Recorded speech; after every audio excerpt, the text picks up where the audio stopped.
Yo, what is going on, everybody? Episode 13, motherfucker. Stone and Hyper, baby. It's always St. Patrick's Day in Boston, everybody. How's it going? I just noticed your tie and shit. You were decked the fuck out. That's right, man. I just noticed that, bro. Damn. It's St. Pat's for the whole month of March, and I got my birthday right in the middle of it, and I'm just celebrating the heritage. Damn straight, so, dude. Hey. All week. Yeah. I'm all about that green Hyper, man. You like that? I kind of like it, Yeah, man. I got a lot of Celtic and like Scandinavian lineage in my. So I love the holiday, man. Oh we got a lot of people in chat already, man. I know. What's up, everybody? How's it going? How's it going, everybody? Thank you for hanging out with us, everybody. Anybody feeling Irish still? Or did the 18th kick your ass? Yeah. Dude, luckily I don't drink anywhere like I used. I'm sure some people got peeled back. Right. Oh, look at this. A super chat already for you. Look at that. DC, what's going on, man? Of course who it is. We got Hal running in here. What's up, buddy? Thank you so much for hanging out with us tonight. Troy, how you doing, man? And if y'all see that little S by his name, he is actually a super commando. I just officially made my channel memberships live. So if you are in a position to support, you can go check out what levels I offer. It's not mandatory at all. Just liking, subscribing, and hanging out, talking some shit with us is plenty enough for us. But Troy, you are the motherfucking man, dude. Thank you so much, man. I'm gonna hook you up with some good merch and stuff like that, man. We're gonna hook you up. It's not mandatory, but he's been collecting data on where everybody lives, just so you know. So right. So sorry. What you talking about? What? No, I'm just joking, man. What's up, Commander Cook? Thank you so much for stopping by, buddy. Good to see your name in chat, dude. We got our buddy Jacob. What's up, Stone and Hyper? Hello there, chat. Ready for tonight's show? Awesome, man.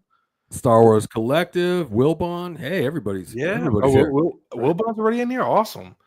Hey, just for the record, I had to get a new prescription for my glasses, so I'm still trying to figure out the optimal distance from the screen. Okay, so I just do this here. I'm like, seriously.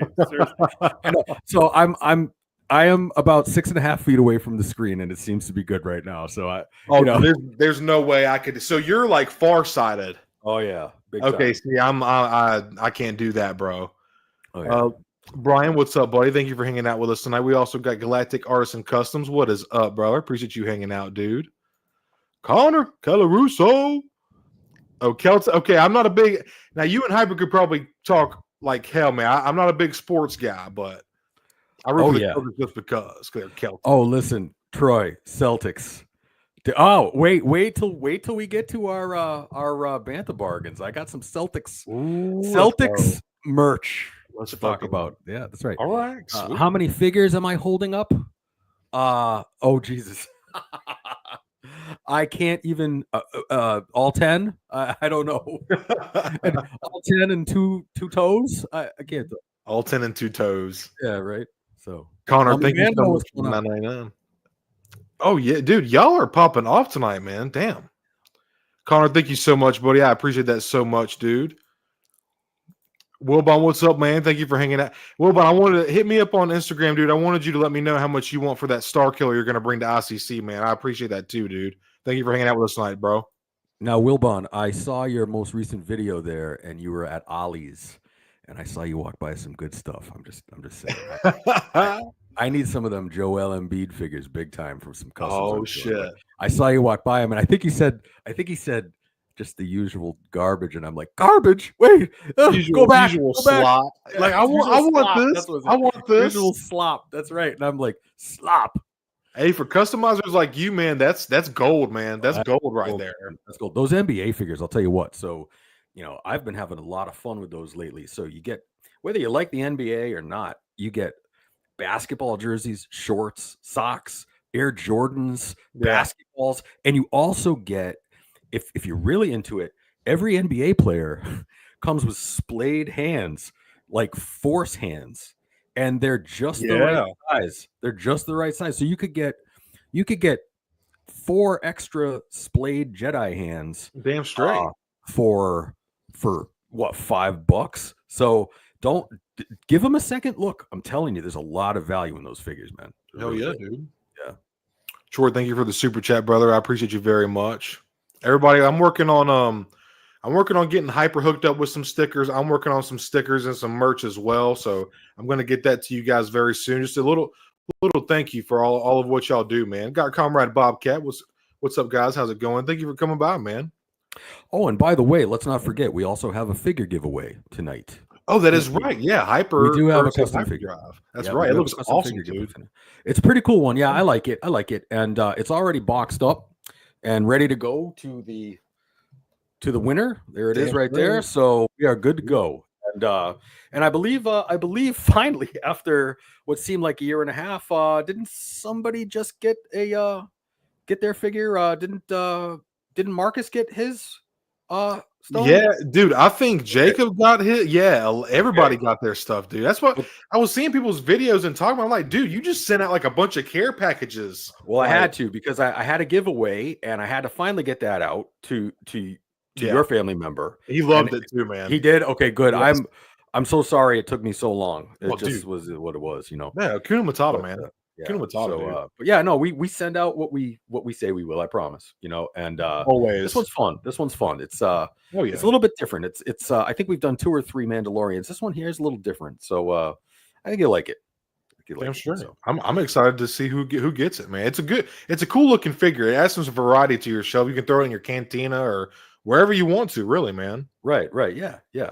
So thank you, Mom, for the super chat. I appreciate you. Love you, Mom. And Will Bomb with a super chat. Thank you so much, brother. Appreciate you, man, with the $4.99. Late night streams are the bomb. Glad you're here, man. Hey, listen, do you mounds of Joel? Hey, they have Hyper. I know where you're at. You're kind of like, you know, you're kind of out there a little bit in Cape Cod, but do you have any Ollies near you, dude? I have an Ollie's 1 hour and 11 minutes away from my house. Yeah, that's a drive, man. That's a fucking drive. But you know what? Though, I go maybe once every 2 months. I figure like every 2 months is, you know, the changeover might occur every couple of months, every quarter or something like that. So things cycle through. Right. And it's for me, it always works out. It always works out, you know. And and I find that you know, my Ollie's has like the NBA figures and Black Series figures for $4, and to Wilbon. So it's so funny because I bought Ewok Leia as well. I bought it a couple weeks ago for like $4, and I'm like, you know what? I need this figure. I played the long game on it and I won, so I was pretty excited about that. So when you ever picked up Ewok Leia, I was like, oh my god, look at that! Everybody's on the train right now. So yeah, some good deals. Sorry, I was just talking to chat real quick. Yeah. Sorry, y'all are going off tonight. But we're trying to keep y'all go. I mean, we always get to the point where we're trying to keep up with chat, but y'all started out hot tonight, man. Hey, Stone, do you mind if I just drop something real quick? No, dude, no. Go ahead, bro. So I think there's been some problems. I don't know if anybody's been getting the notifications, but I just put a new diorama video out, and it took me a long time, and I'm pretty happy with it, and I've tried to upgrade my video production and other things, and I built this one secretly as I built the Race to Tashi Station diorama. So the Race to Tashi Station diorama went up a couple of weeks ago, and I wanted to give that time to do its thing.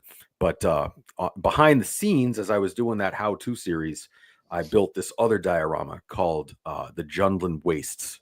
And so if you get a chance, check it out. I think you might like it. It's actually a 4-inch scale dio, but you can scale it up or scale it down. But I think you might like it. It might be something that people are interested in. So go check it out if you can. And Cook, I know things are weird on iPhone trying to hook up for my channel membership. I will post the link down below, man, so you can y'all can join. I see we got meant to go. Howard, I appreciate you becoming a member, man. It means a lot to me. And don't worry about recruit to start, dude. You can do the $1, the $2. I don't care, bro. The fact that you're even doing the night, I don't care. I'm thankful for you, bro. It doesn't matter what level or what the fuck it is. The fact that you're supporting me means a lot to me, bro. We got 16 people in here. If you haven't already, smash that motherfucking like button. It'd be greatly appreciated. Be sure, if y'all haven't already, go show Hyperdrive Collection 6460 some love after the stream as well, man. I couldn't imagine doing this show without him, man. It would not be anywhere the same. Carbonites. Hey. All right. We got Carbonites. Vincent. Where's he at? We're at Vincent. What's up, buddy? What's up, dude? Just right off the bat. So we're getting for a minute, bro. Tonight. We're getting into these babies tonight. So this has been, you want to talk about a fun purchase. So Carbonites, this is a fun purchase. This makes you feel like a little kid. These are really cool. And get on the Carbonites train. They're super fun. I think Stoned, I think you would agree. Oh, dude, they're gonna be part of my recent tree show shelf tonight. Exactly. So yeah, Figure Ball, what's up? Everybody, I just want. Awesome! Thank you, Figure Ball, for joining, man. Awesome. I don't know if that's coffee or what. Probably Wilbon. I know y'all all kind of have joint of that kind, but thank you so much, man. I appreciate y'all so very. I just actually posted the link to my membership in the live chat, so if y'all wouldn't mind, if you're willing, if you're in a position to support, it is not y'all just hanging out with us and watching, liking, and subscribing is fucking enough, dude. But if you are in a position where you can support, it is greatly appreciated, man. And like I said, I'm working on Stone and Hyper merch, Stone Mandalorian merch. I'm going to try to hook up Hyper so he can get himself some merch, and we're going to do what we can to hook all y'all up, man, because a lot of y'all have been here from the start, and even when we get new supporters, we want to have something to give back to y'all, because it's we love doing this, man. It's a good fucking time. It really is, man. Hey, so Stone, where are we going first with this? What are we going to talk about first? Yeah, Chad, I was trying to thank you all so much for hanging out with us, man. Honestly, just getting into everything, everybody. Now, if you're not aware, Hyper is an extremely huge McFarlane fan. He's at him and Zooboy from Monday Night Figure Ball, actually. Mostly my buddy Hyper here, but Zooboy is also a big fan. McFarlane is going through some changes, or I should say the DC license is going through some changes. It's going to be going into the hands of Mattel within the next year, and that's a bit of a bummer for a lot of people, especially people who collect the line heavily, like Hyper here and Zooboy.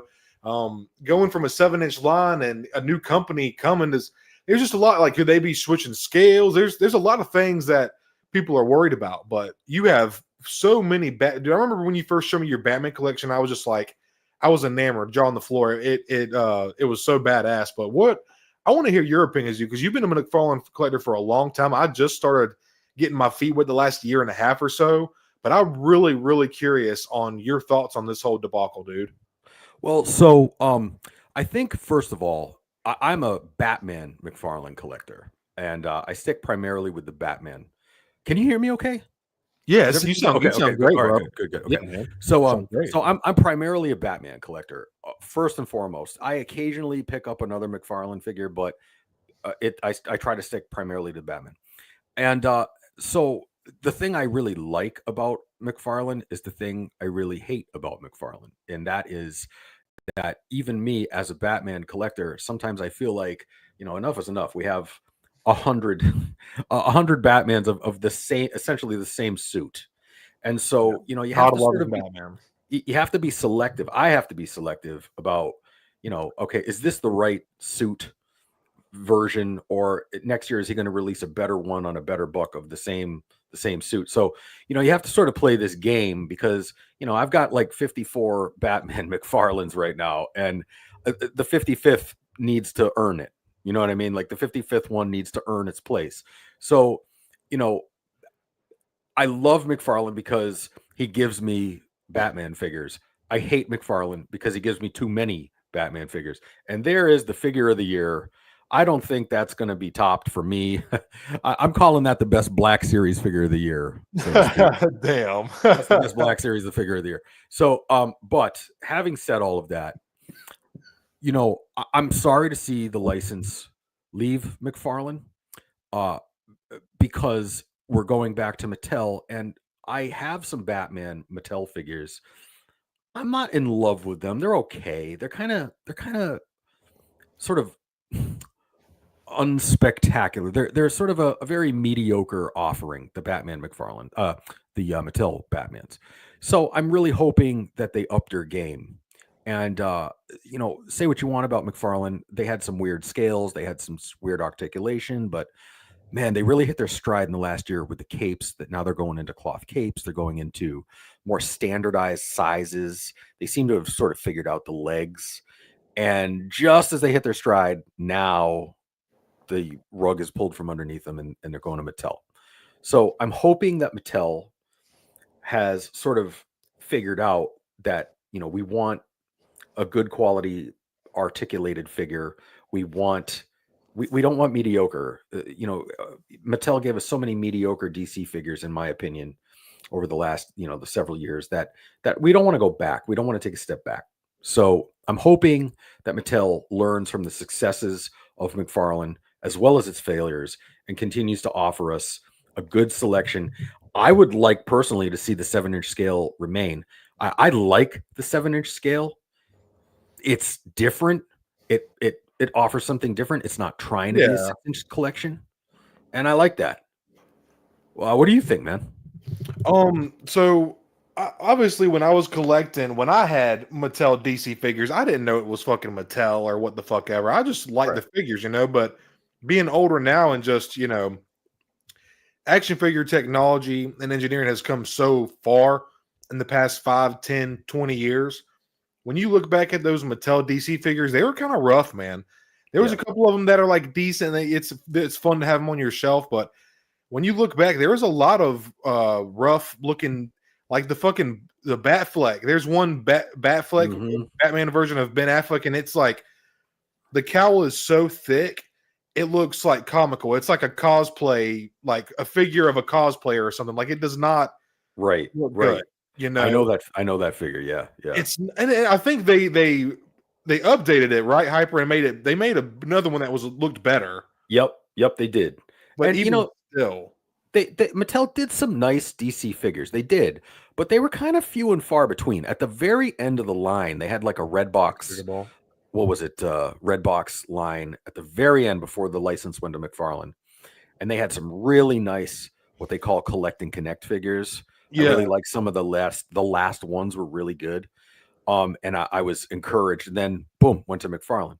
So, maybe they'll remember the last 12 months of releases that they did and sort of pick up where they left off because they were going in the right direction. But, I think the first year might be a little bit rough. I think Mattel is going to have to sort of reintroduce itself to that DC community. I'm a DC guy, and I like Marvel. I like Marvel just fine, but I collect DC. And gotcha. DC has always sort of been, when it comes to the comics and the comic media, DC has really pushed it in different directions. They've always been a little bit more avant-garde, a little bit edgier than Marvel historically. And their artwork reflects that style. Their artwork reflects a much edgier. It's almost like, in a lot of ways, it's almost like the indie rock or the punk rock of the comic book universe. Yeah. Street thugs, street criminals. I like that so much more than the galactic stuff. But the figures need to honor that style. And that's why I thought McFarlane was such a great, it was like a match made in heaven, because McFarlane, as you know, Stoned, when he was doing the Spider-Man artwork in particular, he had some really weird proportions, but it just looks so good. And that's how I feel about the McFarlane Batmans. Yeah, like that. That's some funky, when you look at that artwork, the McFarlane Spider-Man was, the legs were 6 feet long in some cases, but it didn't matter because it worked. Yeah. It worked for the art style. And so Mattel needs to sort of capture that honesty within the DC universe. They can't be dishonest with it. They can't reuse like the Aquaman figures to make Batman. It's just not going to work. Right. It's not the same thing as Marvel, where they use the same buck over and over and over again. Exactly. You have to make the figure look like the comic representation of it. So I think that's where Mattel struggles, and that's where McFarlane excels. So we'll see what happens. And then, like you were saying, you can't. There's only certain ways you can use. Like Marvel Legends does it great. Their level of reuse is like unmatched. Right. But like when you got Spider-Man, or I'm sorry, not Spider-Man, Batman, Superman, and Green Lantern, and they're all in the same buck. Those are three completely different guys with different builds. It just doesn't work the same, Right. And like when you put them side by side, and they're basically, it's like spandex skin tight suits, like you're gonna notice every little deviation in muscle, like all the cuts, and like it Right. just looks weird on the shelf when there's not that little bit of variation. But I mean, for the time it worked, but they're just not gonna be able to get away with it now, you know? Now, what I will say is I'm excited about one particular aspect of Mattel reclaiming the license, and that is I was never satisfied. So many of the DC villains in particular were suits, three-piece suits. Yeah. Penguin, Joker, Mr. Freeze on occasion. Then there's Alfred. Then Oh, there's a shit. lot of characters who Yeah. wear suits. And so I think Mattel will have better proportions when it comes to suited villains. Like I've never seen a Two-Face from McFarlane that I really wanted, and Two-Face is one of my favorites. So I'm really hoping that Mattel capitalizes on suited three-piece suited figures. Yeah. And so that's kind of an exciting thing. The last Two-Face they did for the Batman Forever line of McFarlane looked awesome, but Yes, it just wasn't. But it just didn't look. The proportions were way off on that suit, in my opinion. So that's the Tommy Lee Two-Face, right? yes, which How is a very hard figure to find. How cool would it have been to see Billy D. Williams continue as Harvey Dent? Oh, how come cool would on. that have been, right? Right. And remember, Porkins was also Detective Grissom. Oh shit, that's right. That's right. I gotta get a Porkins shirt, dude. I got one in my cart on Amazon. Oh, you gotta get it, man. You gotta get it, right? Got to, man. Carbonite's actually got a question for you, dude. He said just picked up Batman Begins McFarlane. Final thoughts on him, Hyper. Batman Begins McFarlane is elite. That figure is great, in my opinion. So a lot of people carry on about how the fact that there's neck articulation when the suit in the movies didn't. But okay, I get that. But it's a figure. You kind of want the head to move around. I don't have a problem with that. A lot of people don't like the fact that there's neck articulation in the figure, but I give it a pass. I was going to address that. I literally addressed that, Comrade Bobcat. I was going to say something to you earlier, but I wanted to hear Hyper yap, and I want you to keep yapping, Hyper. But I actually addressed that in my '89 Batman review. I was like, it is slightly inaccurate that you can move his head, like you shouldn't be able to do that. Like he's got to do the whole turn, but at the same time, for posability purposes and just it being an action figure, I can let it slide. And honestly, if you don't want it to move, just don't move it. Don't articulate. Right. It's that exactly simple. Right. Exactly. Yeah, I get what you're saying, comrade. And yes, more than just guy characters. Yes, absolutely, I would agree with that. So, we really need to see. There like 4 Wonder Womans. That's it, right? Like 4 Wonder Womans, and you're leaving a lot of good characters on the table. A lot of good ones. I mean, even some of those kind of corny, cheesy WB shows had some really strong female characters in them, and they really have to address it. Especially like, can we please? Let's get a Harley Quinn or 2 on the table too. Like a really good one, So I'm optimistic about it. I think the first year is going to be a little rough trying to sow their oats and get the ball rolling. And then, but you and I were also kind of talking the other day about how this seems to be the case lately where licenses they're just so fluid. They just pass back and forth to different companies. And, you have 4 different companies making G.I. Joe figures of different scales now. You got Ninja Turtles being made by everyone under the sun. You got He-Man figures being made by different companies. You got, and so, it's very difficult to determine sort of like, the other side of the coin is, so there's enough of a McFarlane base. Maybe another company will continue on with the 7-inch line that we don't even know about yet. So maybe Mattel, because they have the rights to the 6-inch figures and the 4-inch figures, because I believe they just also didn't they also absorb the Spin Master 4-inch license? I think they did. I think you're right, dude. I'm Yeah. not totally I thought I heard something about that. Yeah, I'm pretty sure they did. So they're going to have so Mattel's going to have the 4-inch line and the 6-inch line licenses. But I'm almost wondering if there's going to be a dark horse in the race. And I'm wondering if that dark horse, who knows, maybe McFarlane will work out something and say, fine, we won't touch 6-inch, we won't touch 4-inch. we won't do any more of the page punchers. We won't do any more of the superpowers. Just let us have the 7-inch line, the 7-inch scale, because that's an entirely different universe of figures anyway. So, I mean, who's to say that the 7-inch line won't live on in some other capacity, either under a different license or some other entity? And so, I think we'll just have to see what plays out over the next 14, 15 months, Well, and I forget what channel it was on, but there was a smaller channel that I was watching. He did an interview with Todd. Yeah, right. And he was talking about, Todd puts out a lot of volume a year. He puts out a lot of figures. Say what you want about the proportions, and me and Herbert really were just talking about this, the articulation, yada yada. Literally just talking about this before in the pre-show, but like his character selection is unmatched, and when a figure hits, it fucking hit. Nightfall Batman, the Hush Batman, the Action Comic Superman. I'm sure the Earth 2 Batman is one of my personal favorite. I don't see a whole lot of people talk about that Batman. I love the Earth 2 Batman. Thomas Wayne. Insane. There's so many good. I have a Starfire that I still need to review and open. It's sitting in my review box. There's a lot of good looking figures, and like Clockman, fucking all like Clockman, yeah. The most hyper you would absolutely school me when it comes to obscure DC characters, but the fact that Todd is putting these characters, bringing them to life, like that's what we asked for in the Black Series. That we want extras and obscurity in the Black Series. We want glup shittos. Like Todd does that for the DC fans. He does that for us and y'all.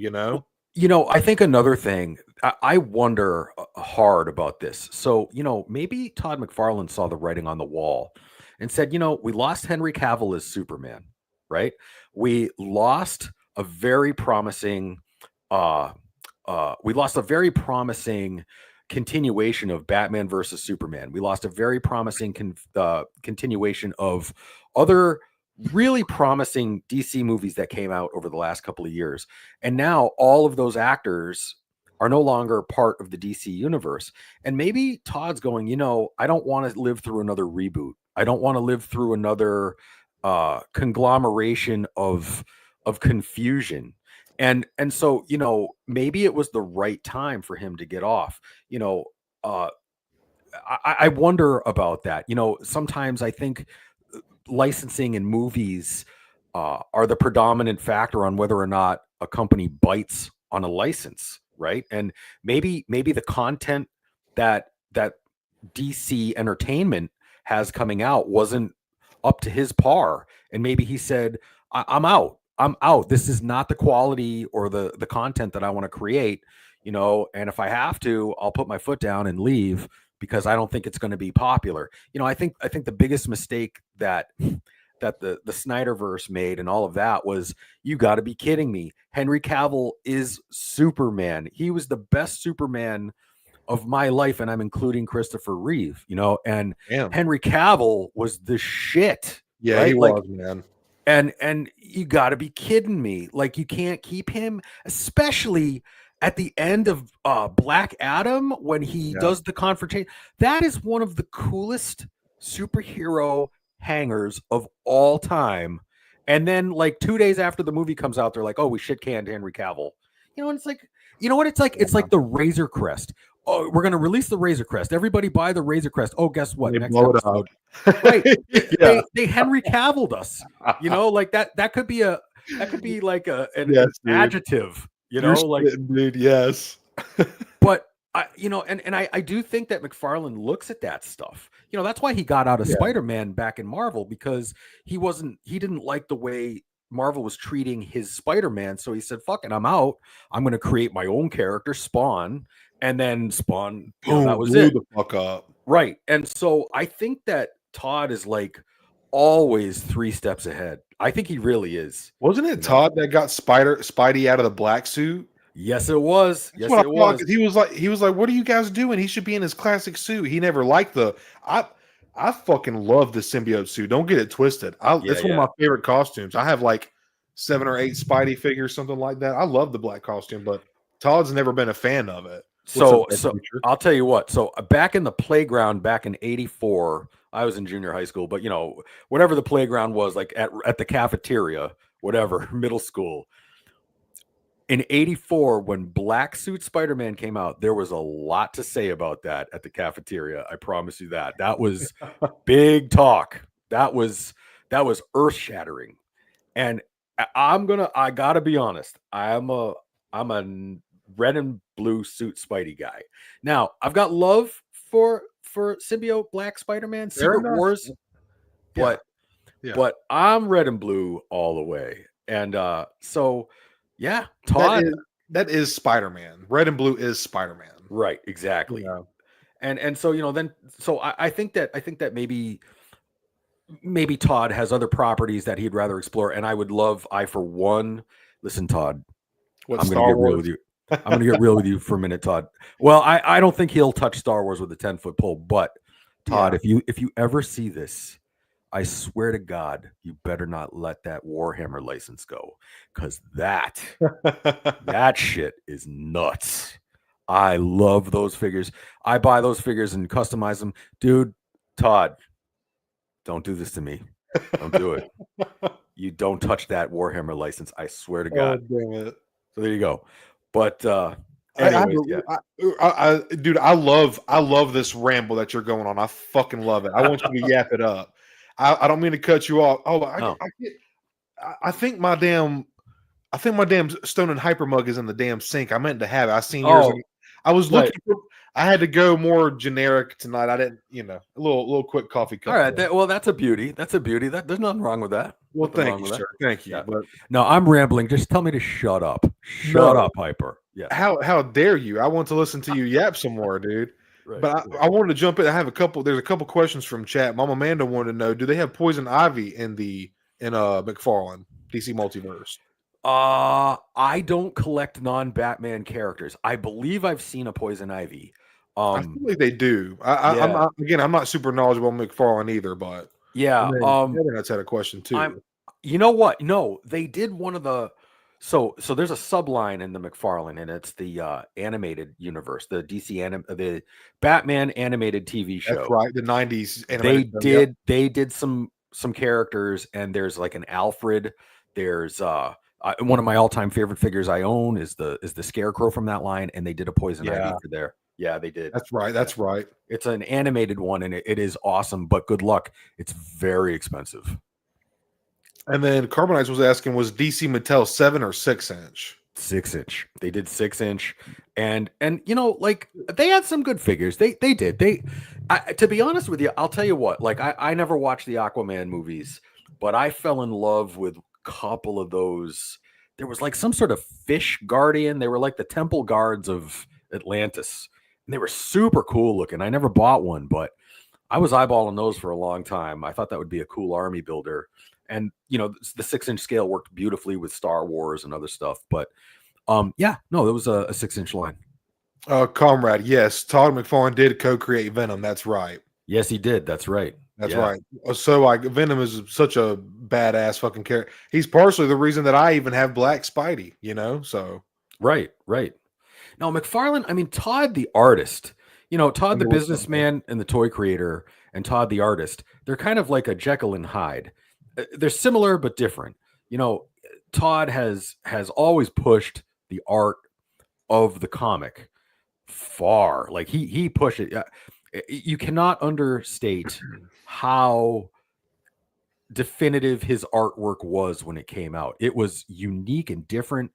And I would say that DC sort of missed the boat, because DC had a very, very commercial, very standardized look for all of their material until McFarlane started doing his Spider-Man thing. And then DC was like, oh, I get it. This is what people want now. And then they started doing all kinds of things like the Sandman and some really, really dark stuff. And so it was really, McFarlane paved the way for a lot of much, much darker characters in DC, Marvel, and of course the Dark Horse Spawn,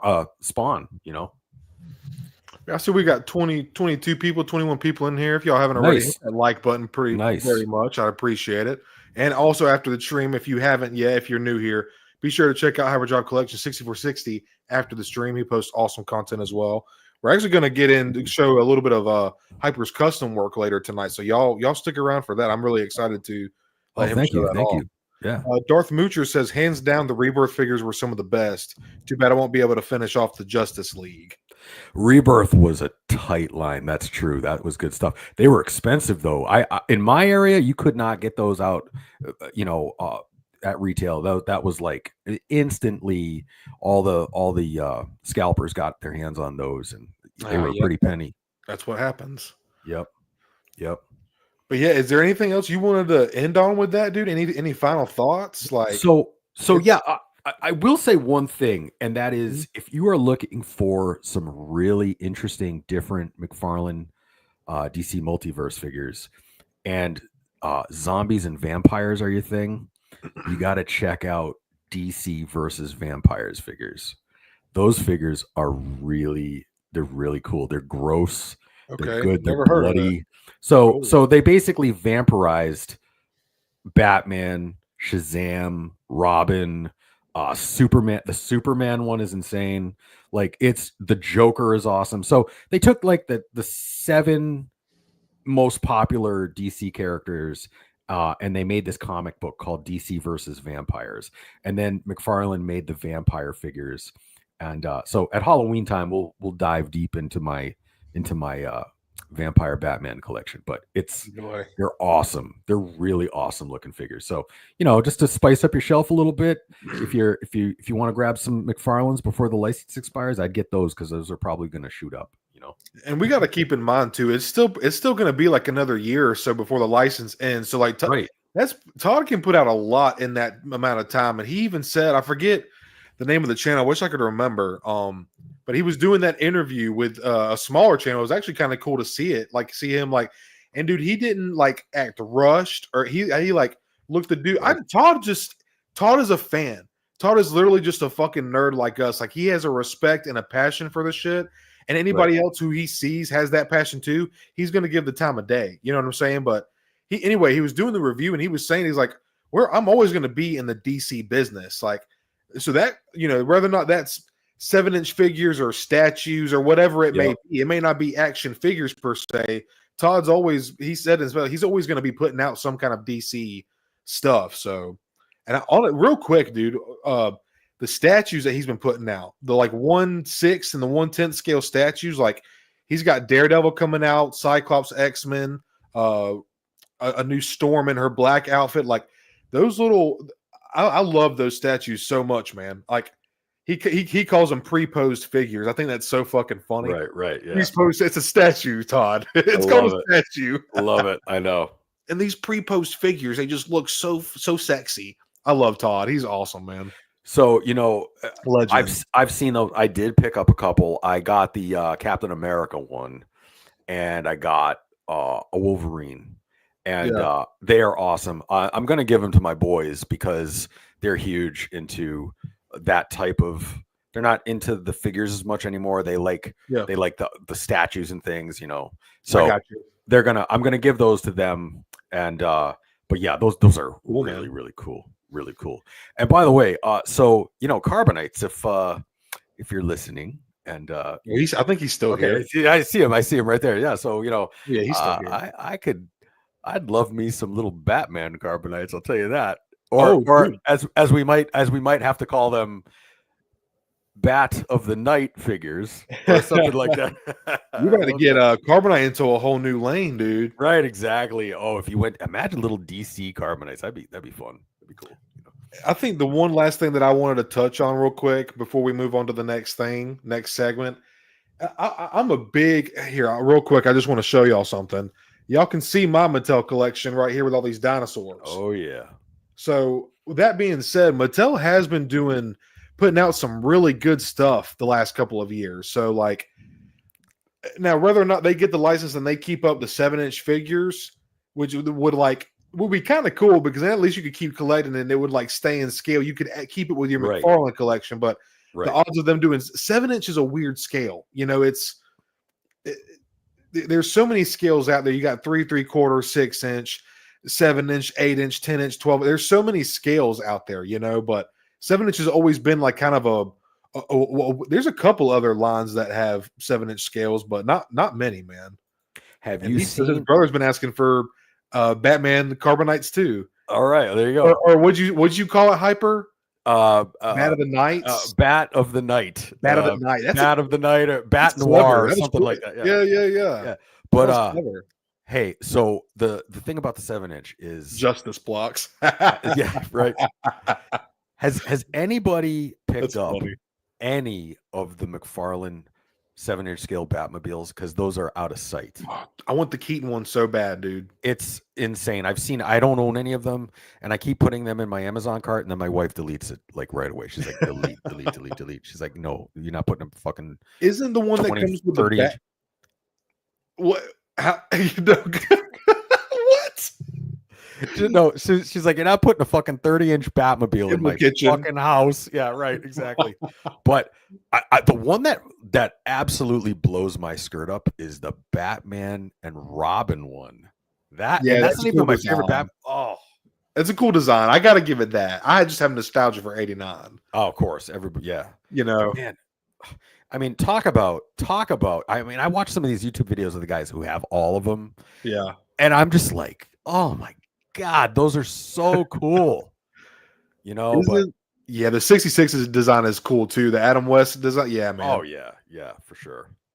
Isn't the 89 Batman that comes with the Batmobile? Doesn't that one have the soft goods cape? Like yes, right, exactly. This one's got like the vinyl, like whatever material this is. This one is designed. Yeah, he's got the other one. Yeah, right. It really does look good when it's splayed out, though. I gotta say. Oh, Doug has the Batman and Robin one. Check that out. I love it. That's the Black Series figure of the year. I'm telling you right now. Number one on the list. You're gonna have to give me a mulligan on that one. I can't help it. You do you know how you do a top 12? You can do a top 13. Oh, he'll be 13. Right. Right, exactly. Oh, damn it, man. Yeah. Also, if this time, I know y'all been seeing Carbonite's name in here, and thank you everybody who's become a channel member tonight. I really appreciate it. Before the stream ends, I'll go back and holler all y'all out. I appreciate it very much. But been doing some really cool stuff. I feel like I'm gonna go ahead and spoil one of my treat your shelves. Yeah. I kind of want to do a Carbonite's glaze segment here. So I just want to show you. Y'all give me one moment. I want to show these off real quick. These things are so cool, and he does it to where you have a choice of one of 3 charities. They're $15, free shipping, basically 14 because $1's going. Look at these things here, man. They're awesome. These are Carbonites. They're just wooden blocks wrapped in a really durable decal. They're very well designed, highly detailed, like super poppy colors. They're very ergonomic, like the way you can stack them, and like if you wanted to get a bunch of them and collect them, and the way that the designs are so symmetrical, they fit so flush around, and like they're just badass, man. So go check out Carbonites for sure, man. And another thing too, I think it's important to say, we're not getting paid by Carbonates to say this. Like these are just really good things. Dude, the thing about me and Hyper have said this before is like y'all have helped us both grow, or both of our channels grow so organically and naturally and rather quickly, and in a subjective opinion. 500 in like roughly about a year's time for both of us is pretty amazing, thanks to all of y'all. But we like to help other people grow too, and like we like to hype other people up and like help other people grow and thrive and flourish. Like it's just the way to be, It's when somebody else grows, we all grow. I just want to flex this real quick. It might be too bright. This one's so cool. They're super cool, man. Seriously. So this is my favorite one. Yeah, they're good. I got the original trilogy set. I got the A New Hope set. And they are wait a minute, what's his name? Hold on. I can't so the names, so I never want to call him Darth Vader again or Princess Leia again. Like I want to call him the actual names on it. Like my favorite was Princess Leia, and it was she was Rebellion Princess, Princess of the Rebellion. And I'm like, that's who she is from now on forever. I just there's something, what it reminds me of? It reminds me of like Chinese descriptions online. You know what I mean? Like, like when you're on like some Chinese website and they're like, what is the name of the town? And it's like Wood Mill District. Oh, okay, right. Okay, like it's just super. I love it. It just makes me laugh. Shit, man. Best. Yeah. So, anyways. All right, trying to catch up with everybody. All right. So I promise I am done. I am done with McFarlane now. Done with McFarlane chat. We can move on. Yeah, everybody knows Cook, man. That he is extremely, extremely talented, man. I seen Tommy from Blitz Transmissions post a short today, and he had some of the Citadel droids from Ark in the Clone Wars had this really beautiful blue color, and they were customs from Cook. And man, they just super, super clean, and the paint was like just looked so no streaks. It just looked so good, so professional, man. Yep, beautiful stuff. But yeah, I just wanted to need to shout out Carbonites real quick. So that kind of ends our whole. I really wanted to get Hyper's whole opinions on the DC McFarlane debacle. I thought that was really interesting, and I know he's been a big McFarlane fan from the time I met him.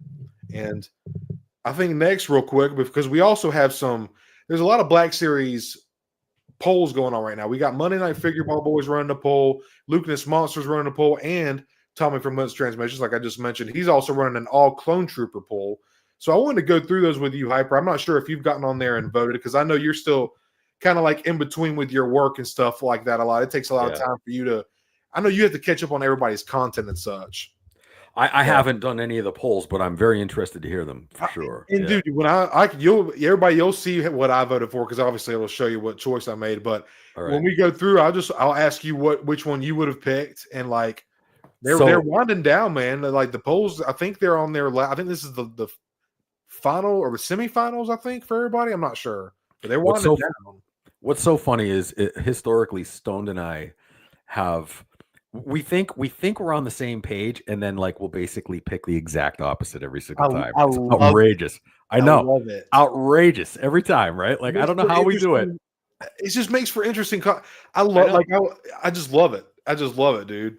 All right, so is the formula going to be you're going to show me the poll, and then I'm going to pick, and then you don't tell me which one you picked, right? Yeah, I'm not going to know which one you picked. I'm just going to pick the one and see what happens. You know what I mean? We could do it like that, and then I can like screen share and show which. Yeah, we can try it like that. Yeah. All right, let's try it.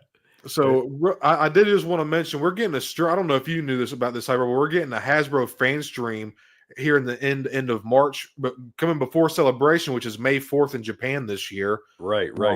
So like it's kind of cool that they're we're getting something so close to Celebration, like because it's been kind of a drought. It's the middle of March. I actually turned 30 on the 28th. Kind of crazy. But happy birthday! That's right. Thank you, dude. Thank you, man. Yeah. But yeah, man, the fact that we're getting this coming, like I kind of wanted to just real quick. I meant to get some pictures and stuff ready, but I didn't have time. But I wanted to kind of talk about maybe just real quick run through because we're already 48 minutes in. I don't know what your time is looking like tonight, Hyper, but people seem to like a late stream for some reason. But sure. Just a couple like maybe predictions that we could see for this fan stream. I know it was leaked on Yak Face. I think he basically said that we were going to be getting 3 TVC and 3 Black Series releases, so that's going to be kind of interesting. So hopefully, this is my thing. There's a lot that's still everything that was pipeline from last year has been wiped off because we finished off the Imperial Commando, Moff Gideon, and the Praetorian Guard. That was the last 2 off that list, and Kalnaka. But I lost my train of thought. What was I saying, Hyper? Well, you were just talking about you were getting 3 of each TVC, 3 Black Series. Yeah, and right. Thank you. In Japan, yeah. I'm thinking that these next 3 reveals might be Revenge of the Sith related, perhaps, or it might even be like we're still supposed to be expecting SM-33 from Skeleton Crew, which honestly is a pickup for me. I really enjoyed SM-33 in the show. He was fucking hilarious, and he's just a badass looking pirate robot design. It's very Star Wars-esque to me. Yes, I think that's going to be really fun. They better have the little mouse in the eye socket too. That'd be so cool. You gotta do it, right? Yeah, come on. Yeah. That would be so cool. Sorry, I'm trying to check on y'all real quick. Chat. Oh, but you know what? If you add a 1/16 inch tall mouse, it automatically becomes Deluxe's $44.99. That's true. That's true. You're spitting now. Who won't want to spend Saturday night with you fine folks? Thank you so much. I'm glad you're here to hang out, man. Hey, thank you very much for that. Kind of dry, motherfucker. It's been dry retail. Yeah, no, I know, dude. But hey, man, but you got to think, we got a badass Leia, kind of mediocre Luke, good body Luke. We've gotten a couple things. I'm trying to look around and see. Did Stone just say a nice body, Luke? That was hey now. Hey. He has a nice body on Hey, him. man, I'll tell you what. young Mark Hamill Face is a dog, but it really is, man. That yes, sir. yeah. Hey, I appreciate you so much, Vincent. Yeah. Thank you, bro. Yeah. The only Black Series pipeline we still SM33 High Runner for sure, dude. Yep. I would love it, man. Oh, the Stranger 2 High Runner spitting. Would you pick up the Stranger Hyper from the Acolyte? I am, you know my thoughts on the Acolyte. Rule of Cool. Love it. I'm a Acolyte whore. Loved it. I am. I don't know. I don't know why, and I like secretly watch it, and like when my wife walks in, it's like she caught me watching porn or something, and she's like, "Are you watching that again?" And I'm like, No. No, seriously, like, what's the matter with me? Like, but what am I doing? I love it. I loved it.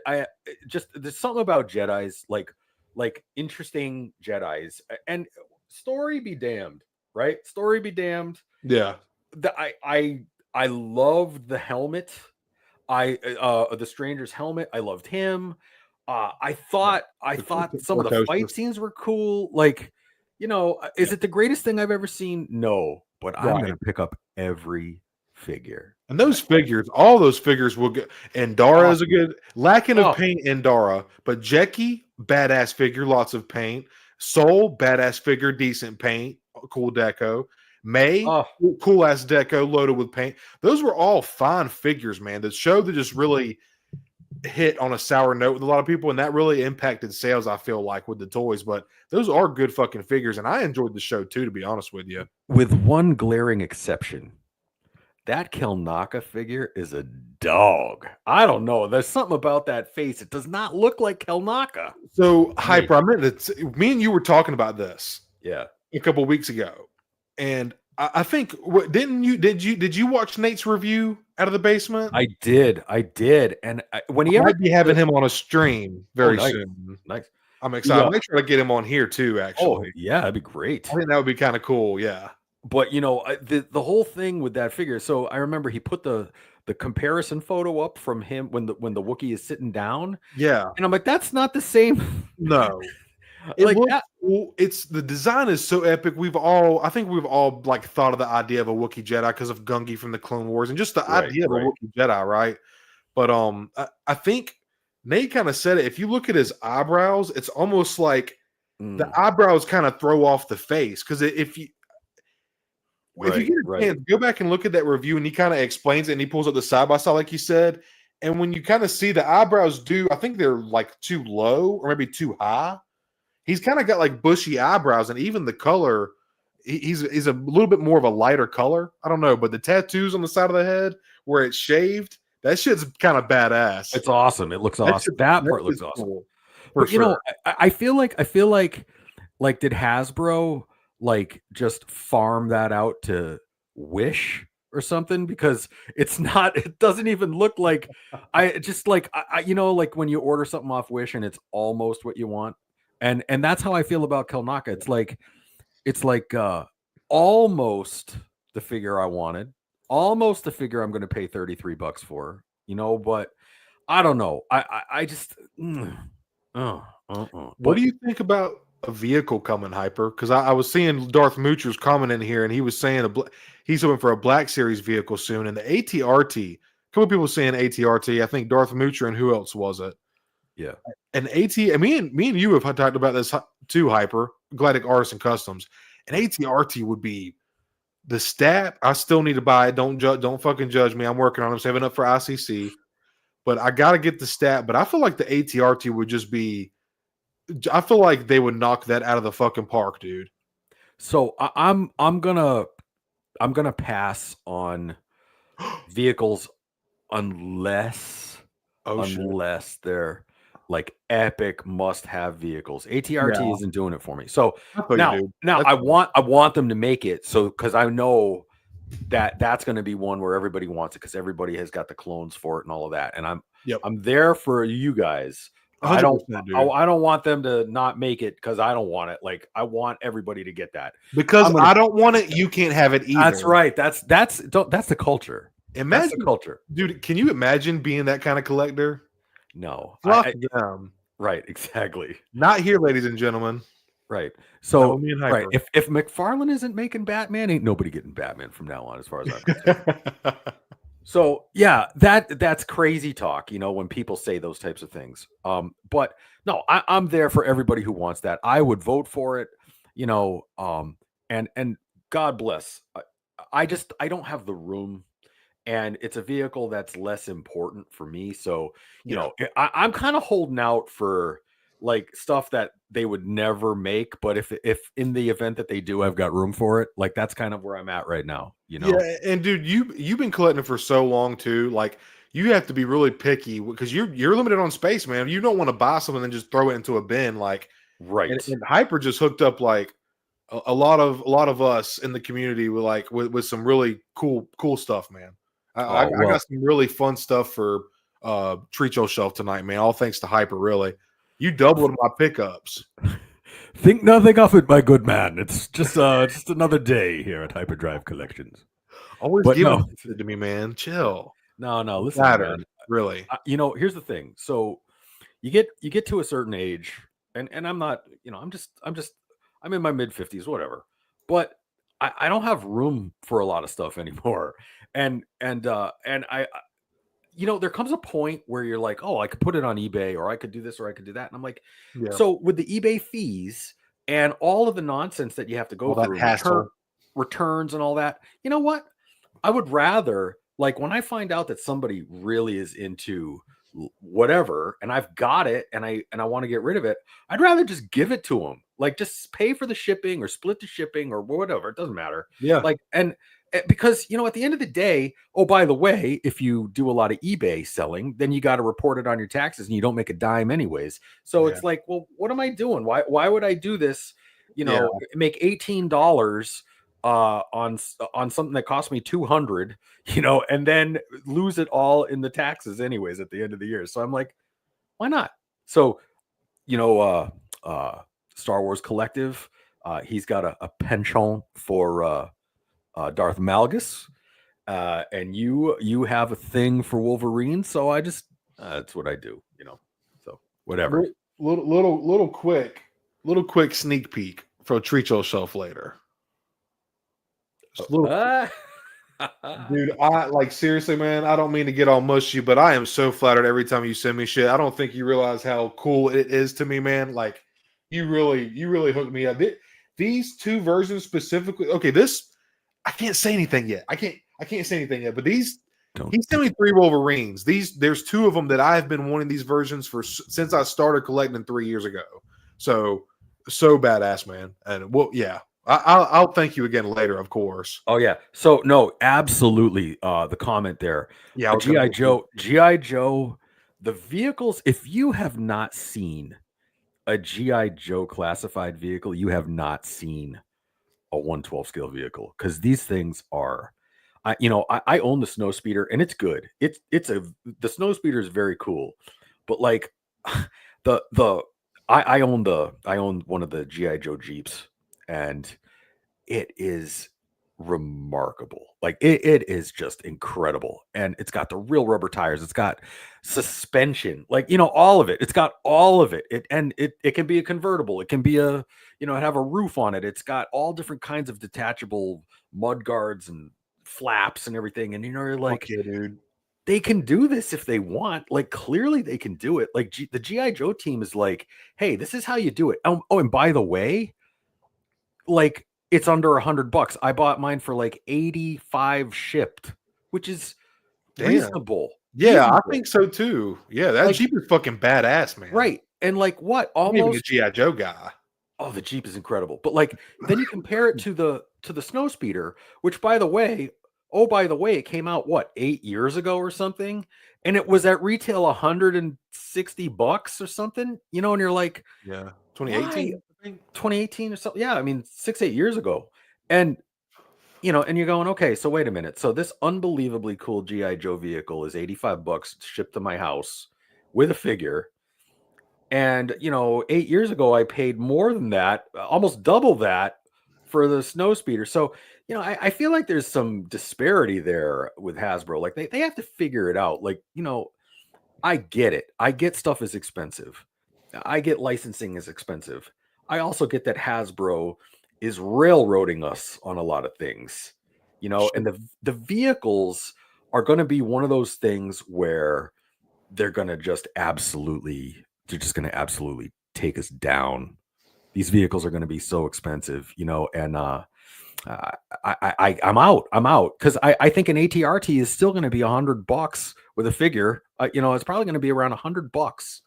You know, and if it's any more than if it's any more than 75, you know, I don't think I think it's going to rot on the pegs. You know, because they don't have it priced right.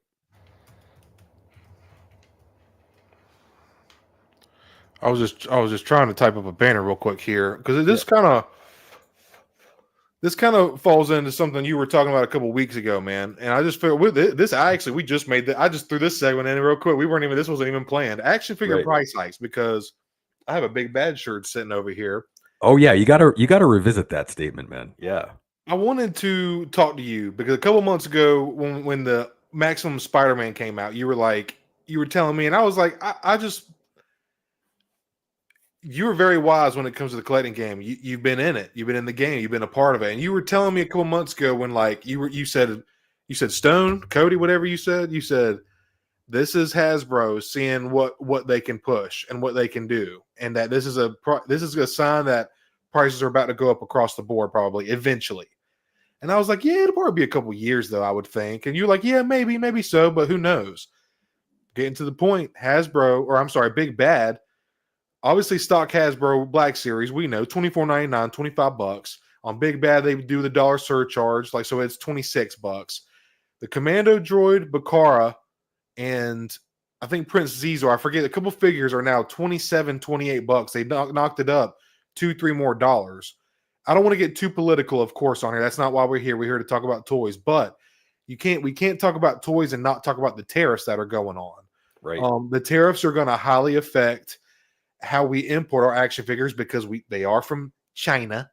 I'm not talking shit about Trump. I'm not talking bad about Trump. I'm not getting political, but Right. I just want to be a little funny because it's fucking funny. It's Right. fucking funny. Politics is a fucking joke in general. Woodmill District Town. Yeah. They say what? Woodmill District Town. Exactly. So I just feel like I don't know, man. I feel like this is the thing with inflation is prices are almost always certainly going to go up and not down. That's just the way the system works. Unfortunately, it's the way that the world is. Not saying it's right or that like I'm happy about it, but like if you think people were bitching about when they went up to $25 in 2020, because before 2020, a Black Series figure was $19.99. It was $20. But there's an inflation calculator you can find on Google. It's not that hard, and it's an accurate, credible calculator, and you can plug in amounts into that inflation calculator, and it'll show you what the prices are for the time. And if you plug 2024 to 2020, what $20 was worth in 2020 was worth $25 in 2024, maybe even a couple cents more. And the fact that we were getting 2-packs with like, granted, it was reused. It was like the same bodies and shit, like the B1 and the Clone Trooper. Now we got the Super Battle Droid and the Phase 1, like getting those kind of the Stormtrooper and the Rebel Fleet Trooper. All these 2-packs are reused, but we're getting them for below retail prices. When they knock it down to $45, $42, that's below retail because a 25, that's $50. We're getting 2 figures for $45. They were kind of throwing us a teeny tiny bone, a little corner of it. Right. Like, stuff like that.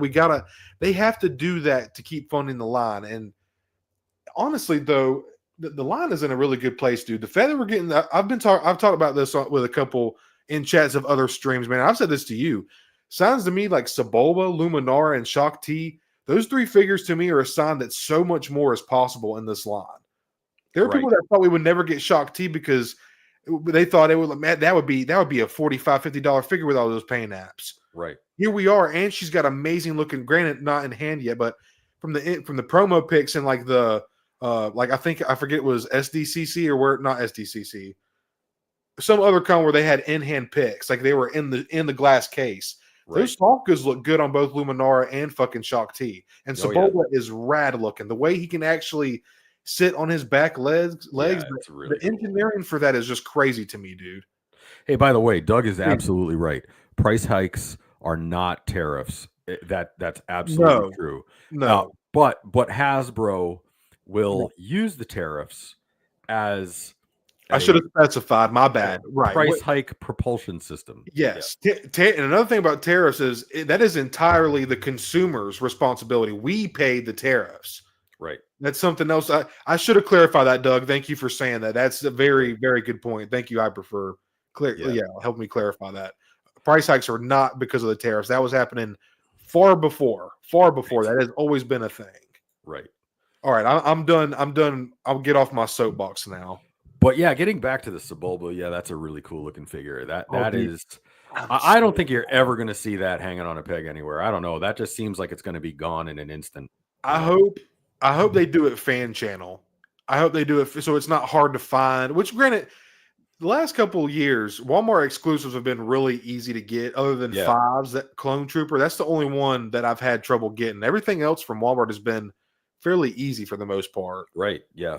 That's for once, right? Yeah, right. But I'm hoping that they do them fan channel just because those are like, I feel like those are more like hardcore Star Wars characters. Like, that's why I forget who was asking. I think it was Howard, and we were talking about in another stream was that I did with Hybrid Tour Reviews and Hendrix Skywalker. We were asking why the Droidica was fan channel and the IG wasn't, and the IG was store exclusive or like in the stores. But like, then the main difference is just marketing. You know, you got Grogu and a robot in the package, and the kid's gonna see Grogu and want it versus some like weird looking. That was my, and you know, who really, I don't know. That's just my interpretation of what it would be. Right. No, I think you're right. Because Grogu, Grogu seldom hangs out on the shelves. No matter every version of Grogu, at least in my area, dude, $10. It went down to $10 for sale. That's crazy. So, such a good figure too. I have it sitting here on my desk. It's a fantastic figure. I love it. Yeah, I think it's cool too. So I'll just show it real quick. Like, this figure has got like a lot of sculpting, man. And I know people don't like to think. I know it's hard to believe that this is a deluxe, and it's tough. I get it. Like that, this one figure is $33.99, but this is the engineering on this thing. This is a brand new sculpted assassin droid. And y'all remember? We all know how bad the original was, man. This is look at what you can do with the legs. You cannot get that far with the old assassin droid. This opens up so many possibilities. And it's accurately scaled. That other assassin droid was comically small. It's just, this is a really cool figure, man. And I felt like it didn't do too hot. Maybe they overproduced it though because it was Grogu. All right, you know what? Here's what we're gonna do. I love the way Stone has like every figure within arm's length. It's hilarious. Like he's just got every figure like just off camera. So let's do this. Let's do a little pop quiz, okay? So I'm gonna say a figure, and I'm gonna see. Let's find out if Stone can reach for it.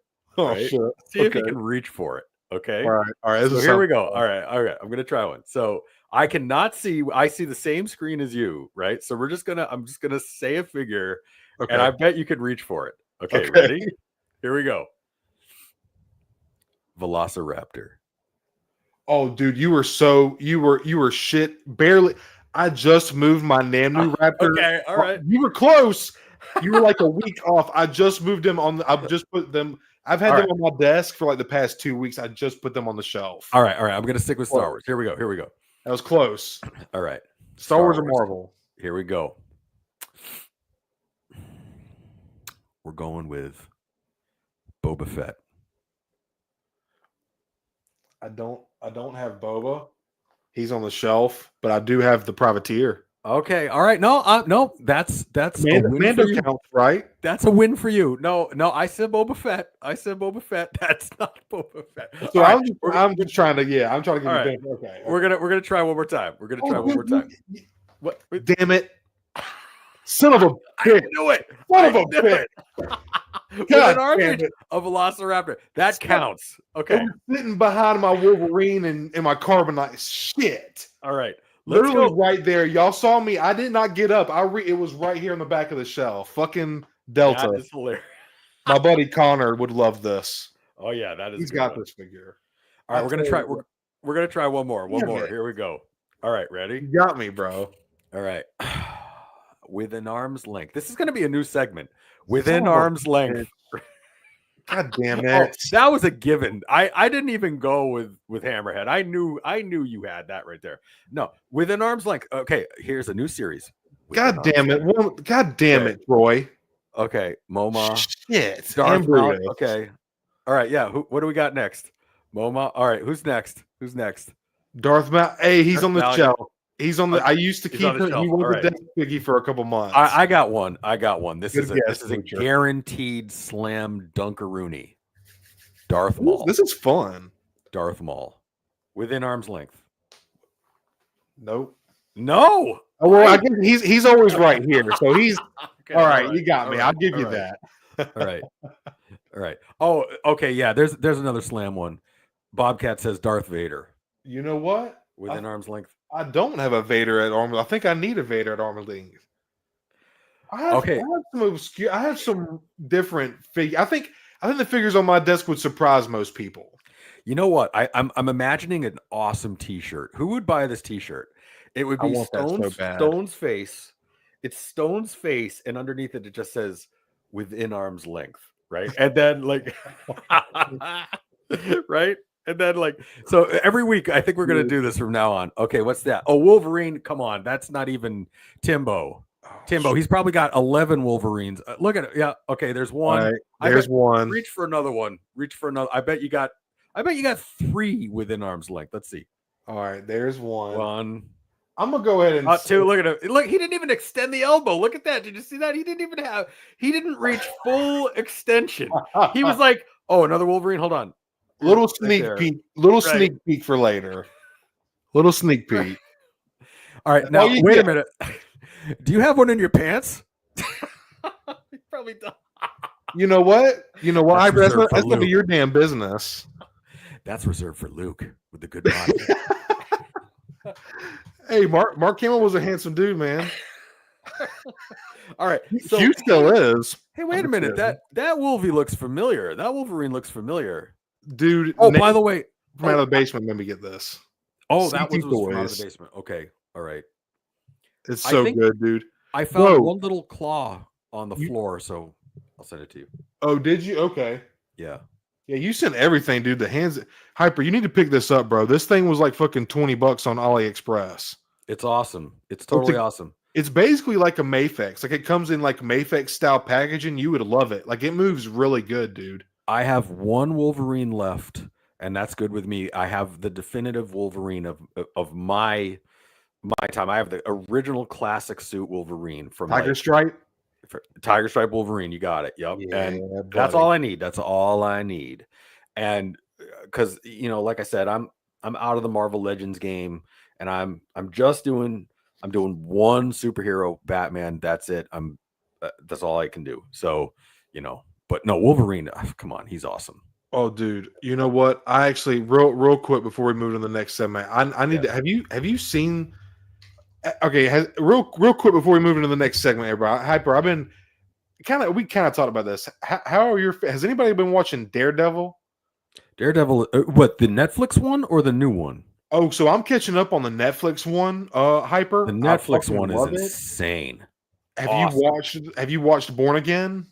Is that the new Disney one? Yes. I have not seen that one yet. No. Hyper, dude, you have to. I'm gonna watch it. Yeah, dude, I'm surprised it's on Disney Plus. To be honest with you, yeah, I'm really, really surprised. It's gritty, bro. They gotta. So I mean, first of all, and we were so Punisher and Daredevil, the Netflix Punisher and Daredevil, are total fire. Like gritty, dirty, street level. I'm all about that street thug violence in superhero Yes. movies, and Yes. they go to town. Those are two great series. I was So trying I was trying to pull up a picture of this born again Daredevil figure, dude, that Marvel Legends is coming out with. yeah. It looks so good, dude. I'm having a hard time trying to make it big. Oh, I'm there for it. Anything Daredevil, I'm there for. I'll Oh, here watch we it. go. I'll watch it. Sorry, y'all. Caveman Cody is. I'm still learning, everybody. I'm still learning. Or not image file. Son of a bitch. Come on, Cody. This Daredevil figure it looks so. And granted, it's a render, but it still looks amazing, man. Wait a minute. Carbonite says it's more violent than the next Netflix Dude, version. it's dark, dude. Wow, because that is violent. That It is is violence. dark. Look at this figure, dude. Yeah, that's a great figure. Is that Yeah. not? Does that not look so cool? I hate you. Get that off the screen before I pre-order that thing. I'm just saying. I I'm know, just right? saying. I know. Yeah. It looks so really good, dude. That's really good. It looks Yeah, awesome. see, I like those eyes. That looks good, Yeah. right? Yeah. It looks bad. Look at all the texture of the sculpt, man. So let me ask chat for a second, because this is an interesting question. So we've mentioned it a couple of times. So when it comes to superhero movies, Marvel, DC, or otherwise, do you like street level crime, or do you like galactic multiverse crime? Like where are you at? Like, because Marvel does the galactic galaxies in peril thing, and DC is much more of a street level thug crime. What's more popular? Street level, yes. I feel that, SWC. Yeah. Personally, in my opinion, dude, that's why we fuck with Batman so much, is because it's like street level vigilanteism, and like Daredevil is like that next level of it, dude. Right. All right. So Hal Runner says galactic. A lot of people say street level, galactic. So it's all over the place, right? So I think they both have their place. Yeah, sure. Definitely. Yeah, they do. They do. Yeah. I just always kind of thought that, Batman should not be in a different on a different planet or something, for instance. I want Batman in, running around getting dirty, throwing like 55-gallon drums off of, you know what I mean? Like that's how I want Batman. But yeah, I mean, of course, like, there's other characters who are more appropriately involved in other things. Okay, I'm catching up with everybody now. I think it's all got a place, but there's just something about street level crime that just feels more real. You know what I mean? Like, I don't want to say too much about the show, but when you get the scenes where you're in Matt Murdock's shoes and it's just like he's a normal citizen when he's not in car, you just feel like you're in it. It feels, I don't know, it's just really cool. So Doug Smith, absolutely 100%. He just figured it out. That's the answer. McFarlane is all in on Batman Albuquerque, right? Albuquerque, New Mexico. So that's where he's going with it, probably, right? Like he's like, fine, you can have all of DC. Just give me the property Batman, Savior of Albuquerque, New Mexico, right? Like I could see that, Doug, being a big hit. Absolutely. Carbonites is spitting too. Oh yeah. I think that's very well said, Vincent. Galactic captures my imagination, but street level is typically better executed. I think I agree with that. Yeah, yeah. They both have their place for sure. Yeah. I got confused with some of the more recent Marvel when they're in different dimensions and all over the place. I'm like, what is going on? Maybe it's the Alzheimer's. I don't know, but I can't handle it. I just had to show that off real quick, man. I just thought that looked. I was trying to find another picture of it, but I couldn't find it. It looks so badass, man. Yeah, that's a good one.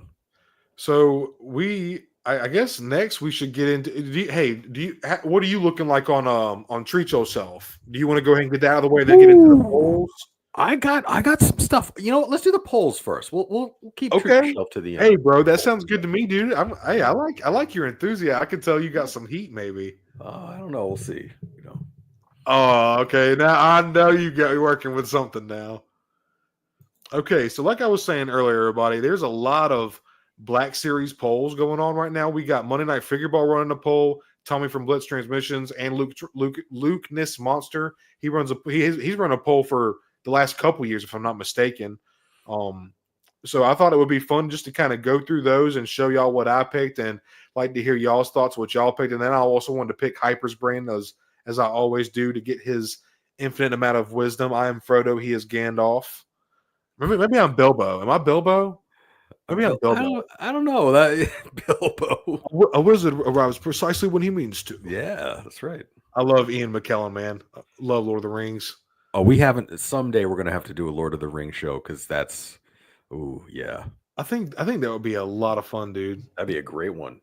Oh yeah, shit. definitely. I need to go back and y'all give me one more. I'm gonna pull up. Who should we start with? Just go straight to Monday Night Figure Balls. Sure, why not? Yeah, let's do Dude, that. I think you're gonna like theirs a lot because theirs is very diverse. It is.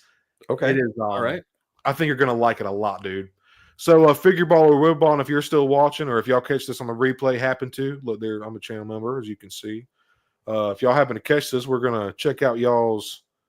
Or y'all can't see this part, but we're about to check out y'all's awesome polls. Y'all been putting a lot of work in, man. Let me give this a moment to scroll all the way down. They've been running this for the past week, man. They've been posting like every damn day, and now the bracket's getting down. Like I think it's the finals or the semifinals or something. I think it's the last couple days or week or days. I mean, Yep. trying to scroll all the way down, man. These guys have really put in the work. Going all the way back from 11, so it's been almost 2 weeks. This says 11 days ago. Yeah, there's no way it's been a week. So, all right. So first off, Okay. all right. So I think we're gonna do it like you wanted to. Did you want me to? I can go through and just show it, Hyper. I can't see you right now. I'm just on the YouTube page. Yeah. Right. If you want to, I can show it at the same time. We can all see it, or I can ask you what you would pick, and then I can show what I picked. Let's do it that way. That'll be fun. Okay. What do I pick, and then you show me what you picked. Okay, that's always fun. Okay.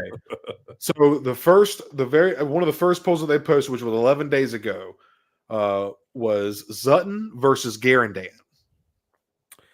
I'm going Garindan all day long. Oh yeah, all day long. Yes, okay, absolutely. I mean, one of my favorite characters. That's kind of a mediocre pick, but oh, Garindan. Oh, you stop that. That is shame on you, sir. Garindan. In fact, so I'm about to do a Power of the Force 2 deep dive on Garindan, as a matter of fact. I picked Garandan too. Okay, all right, good. You knew I had to fuck with you a little bit, bro. Oh yeah, and he's clearly the winner right there. Oh dude, oh yeah, he's so important. Sometimes that when the polls were first started, obviously as they gather votes, it can kind of landslide or change. But some of these were neck and neck at first for a minute, man. It was kind of crazy. Yeah. Oh no, Garindan all day long, all day. Okay, so the next one, let me take this out real quick. Oh wait a minute, we're 1 for 1, me and you, 1 for 1. Yep, all right. Sure are. Okay, the next one is, and I think I know your pick: Imperial Gunner versus Bespin Wingard. Oh, that's a good one, but there's a clear winner for me on this. I am a former gunner. I'm going Imperial Gunner all day long because that was my job. I knew it. That's what I picked too, bro. Imperial Gunner, baby. 2 for 2, right. Baby. 2 for 2. That's right. Zutton ain't got nothing on Garandan. Hey, oh, no. Zutton's cool, but Garandan was played by John Wayne too. For us real fans, that's crazy. Isn't that nuts? Yeah, it really is, man. It's very, very cool. Yeah, just a little nugget of Star Wars fact. And John Wayne's grandkid is the Mando under the armor, right? Is that right? Yeah, Brennan Wayne. That's right. Right. So, wow. Yeah. Well, it kind of goes back to the original space cowboy opera, right? So, I mean, that was very cool that they continued that tradition. Yeah. I commented on his when I was on Facebook. I'm not on Facebook much anymore at all, really. But I commented on his Facebook channel. I just said, like, hey, man, you're the Mandalorian is the reason me and my brother came back to Star Wars after the sequels. You did a great job and just love the show. And he actually liked it. I thought that was kind of cool. He's a normal dude, So I remember that you sent me that. That was a Yeah. funny thing, and I was like, son of a bitch. I wish I knew somebody cool like that. Oh yeah, dude. Oh yeah, me and Brendan Wayne talk all the time. Oh yeah, you and Brendan Wayne tight? Yeah, all we're like this, bro. Yeah, yeah. He was gonna send me a helmet, but I was like, no, I can't accept that. I can't do that. Right. Y'all heard that here. You don't go say that. He said, Brendan said to you, you know what would be a great name for your channel? How about the Stoned Mandalorian? I may or may not have gotten that idea from Brendan Wayne From himself. Brendan Wayne, right? Yeah, exactly. Yeah. By the way, for y'all who don't know, I'm totally this is being hyper sarcasm. By the way, Yeah. Commander Cook says the wing. Okay, man, got you, dude. Yeah, that's cool. That's a good one. It totally, yeah. Yeah, I mean that's a good one, but Cool I gotta design. go. I gotta go with the Imperial Gunner. Absolutely, all day long. Oh shit! Oh no! Did you see that? No, I didn't see Okay, it. good. I forgot. Are you kidding? With this eyesight, I can't. Are you kidding me? Okay, Right? That's right. You could be Timbo Toys for all I know right now. I don't see nothing. You got your glasses. You got your glasses on now. I Seriously, gotta wait be a minute. careful, I know, though. right? I know. I gotta be careful. So this Oh my next one, goodness. dude. Okay, so Lobot versus Bespin Luke resculpt. A brand new sculpt of Bespin Luke versus a brand new Lobot. I'm going brand new Lobot. Brand new Lobot all day. I've wanted Lobot for the longest time, and Okay. you know what? I'm not missing out on my chance to get him. I'm going Lobot. All right, dude. We got our first strike, man. Okay. The only reason, I know Lobot would be a really cool character to add to flesh out the Empire display, but Bespin Luke is just so iconic, and I would love like a badass new engineered butterfly joints. Sure. Fucking single hinge joint. I just feel like a new Bespin Luke would be cool. But I respect your choice. You can see that Lobot won this one, and I think that's awesome because if you think about it, we already have a Bespin Luke. Lobot would be totally brand new. I feel like and the one we have is not bad. It's just dated, you know. Right. And Lobot would be brand new. I feel like they would really do a good job with that. So I don't blame anybody or you, Hyper, for picking that, man. I just think, Lobot he would be such a cool one to have on the shelf. Just, for sure, man. And the thing is he's been like the laughing stock of Star Wars for 45 years, right? Like, because I'm gonna hate. I'm just talking shit. Anyways, I'm gonna give Lobot some love and go with Lobot on that one. I think you know what, and I totally respect that, man. And I'm happy he won, honestly, dude. I think that's fucking awesome. So that's our first strike? That's our first strike. We're 2-1 right now. We're still in the batter's box. We're good. 2-1. So the next one, this one, dude, honestly, man, the Zoo Boy, I believe Zoo Boy put all this together. He did a really good job making the matchups. These are very difficult choices and highly desirable characters, and he spanned them from all timeline of Star Wars. So this is a really good bracket that they had going. All right. But this one next, dude. You ready for this, Hyper? Let's do it. Max Rebo or 9-Num? 9-Num all day long. 9-Num. 100%. Oh shit! Okay. 9-Num, and I'll tell you why. Because Max Rebo without the rest of them is what is that? You're spitting, dude. We gotta have Sauce Noodles and McCool, Drew McCool. Now I'm not a huge multi-pack, 2-pack kind of guy because I like the way the boxes line up on the shelf, and the 2-pack boxes kind of fuck up my display a little bit, right? Yeah. So, but I am willing to make an exception. I want the original Max Rebo Band 3-pack, just like in the olden days, because I actually have that 3-pack in the package from the old Kenner days. Hell yeah, and dude. It's so awesome. And to have that one together as the three of them, that's what I'm talking about. So until I can get all three, but not only that, 9-Num I love 9-Num. I always loved him. And did you know that he's actually speaking a language that they still speak in Africa? No, I did not know that. Yes, they did. Really? He's speaking a language that is still some obscure tribe in Africa still. That is actually so fucking cool. Isn't that cool? Yeah, that is awesome, man. I did not know that. Wow. Yep, they borrowed a language from an African tribe, and I remember there was a big thing about it back in the day when the Empire Strikes Back came out, and I remember like we talked about it in school, like in 6th grade or whatever I was, and it was Yeah, kind of cool. that's But awesome, dude. yeah, Yeah, yeah. yeah. So and I did love the way. Say what you want about the prequels, I did love that Nine Num made his way there. I thought that was Oh, yeah, really dude. cool. So Nine Num is a highly desired for me. That's awesome, dude. Hey, everybody, I just want to thank you all for hanging out with me and Hyper tonight. It means a lot to us, man. I hope y'all are having a great time because I know I am. I know me and Hyper are, man. Yeah, definitely. We love doing this with you Definitely. guys. Let's see who agrees with there. Oh, yeah, Here, I fun got that one. facts. I'm the fun facts king, Carbonites. I'll tell you what. Just ask my wife. She loves all my fun facts. I forgot he passed in the Rise of Skywalker. That's right. I forgot about that. What, Nine Num passed? Yeah, not the guy who played. I think, or did he? I know in the movie he did.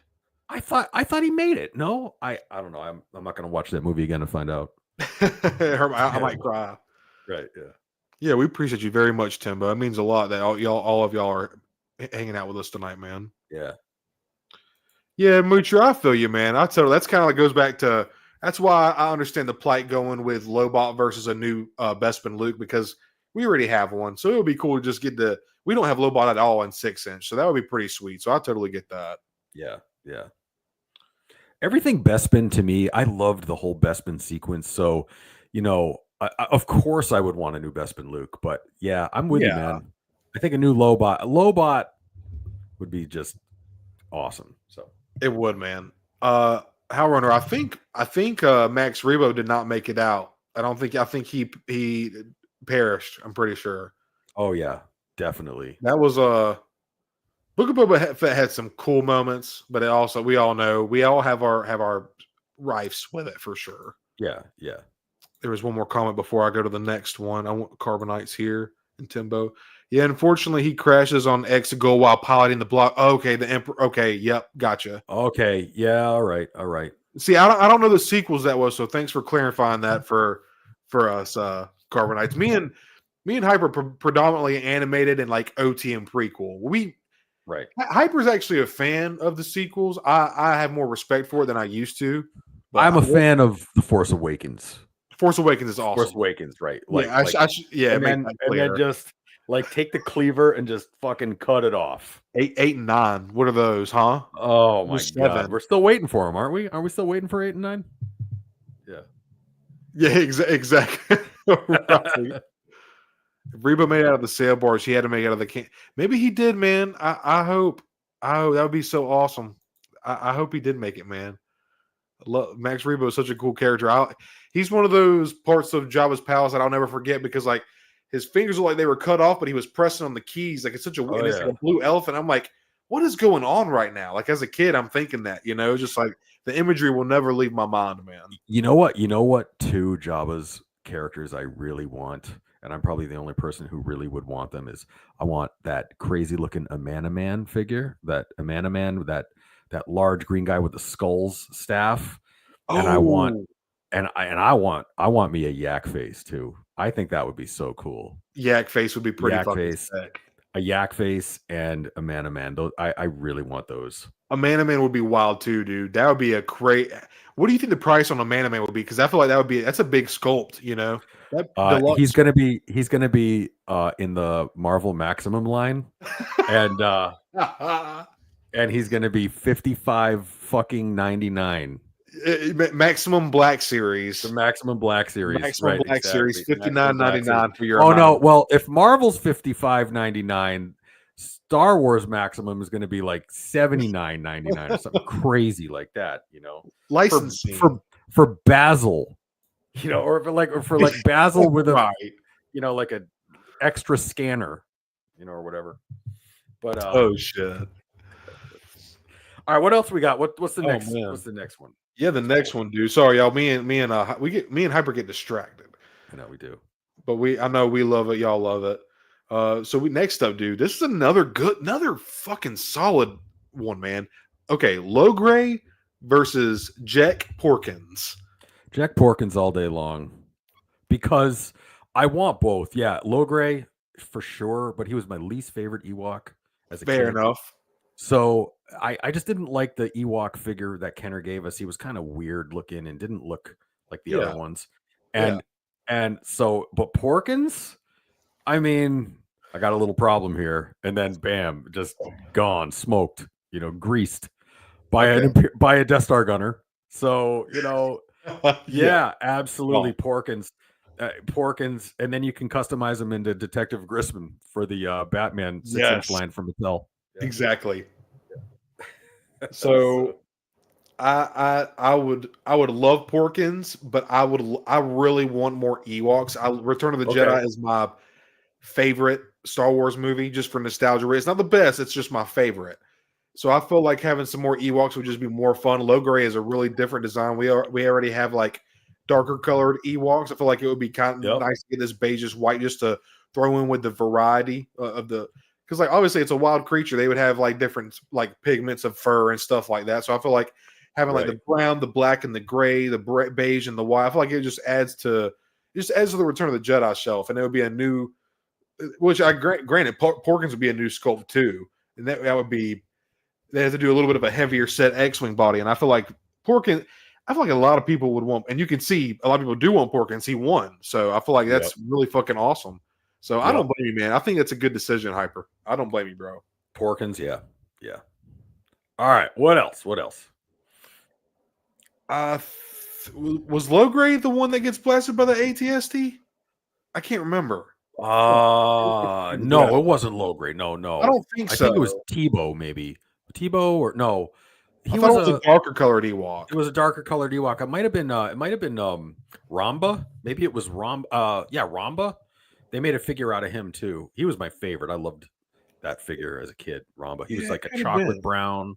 Very cool. Yeah. Yeah. Sorry, I was just catching up with chat a little bit. Let's get Yeah. to the next one All here. right. Let's see what do we got now. They really put some work in. This is an interesting one. We got two Imperials coming up, Hyper, Okay. and we got Moff Jerjerrod Yep. versus Governor Price from Rebels. George Gerard all day. George Okay. Gerard. Okay. George Gerard all day. Yeah. Hyper, we've said it before, bro. OT and prequel shit are day one pickups. Right. They're day one pickups, bro. Right. And now, don't get me wrong. Rebels is one of the best Star Wars to come out of Disney, and I love Rebels. And Price would be a female officer. She's badass. She's an interesting character. I feel like it would be cool, but Jerjerrod all the way, man. But can't you just like every time I look at Jerjerrod, every time I would look at Jerjerrod, I'd be like, we shall redouble our efforts. Right? Like, I mean, it just flows. Like, yes, like it's so fun. He had some great lines, like the Emperor, he's coming here. Like, yes, he's just one of those guys. Like, yes, it was great. And plus the all the Vader Vader, as forgiving as I am. Yes, the Vader with Jerjerrod on the shelf. You could line up my 28 stormtroopers with Jerjerrod, and off you go. Yeah. So. Hey, Kenobi Jamoni, thanks for stopping by, man. I hope you enjoy the replay, man. Hey, man, how's it going? Thank you for stopping by, dude. Yeah. Hey, awesome Kenobi Jabroni, be sure to check out my buddy, Hyperdrive Collection 6460. He does some awesome stuff as well, too, buddy. Thank you for stopping by. I just posted a diorama just today that might be of interest to you if you like that type of thing. So check it out. I'd love to have you check it out. And we're going to take a look at that sometime tonight, too, after we finish these polls, of course, too, because it's honestly, Hyper, everybody in chat, it might be one of my favorite pieces he's done. It's that cool. Wow, cool. Thank you. It's yeah, man. It's awesome. This next one, bro, this was hard because, well, I love Mandalorians. Obviously, my channel name is named after Mandalorians. Wait, can you see? Oh, fuck, I spoiled this one. Fuck. No, I can't see dude, wait, I can't see it. Okay, perfect. All right. I think I know who you're going to pick, but you never know. Sometimes you really surprise me. The next one we have, this was really hard. This is one of the most badass Mandalorian armor designs ever. Gar Saxon and his Mandalorian Super Commando armor, or Agent Callus from Rebels and his Imperial ISB disguise or ISB uniform. Agent Callus.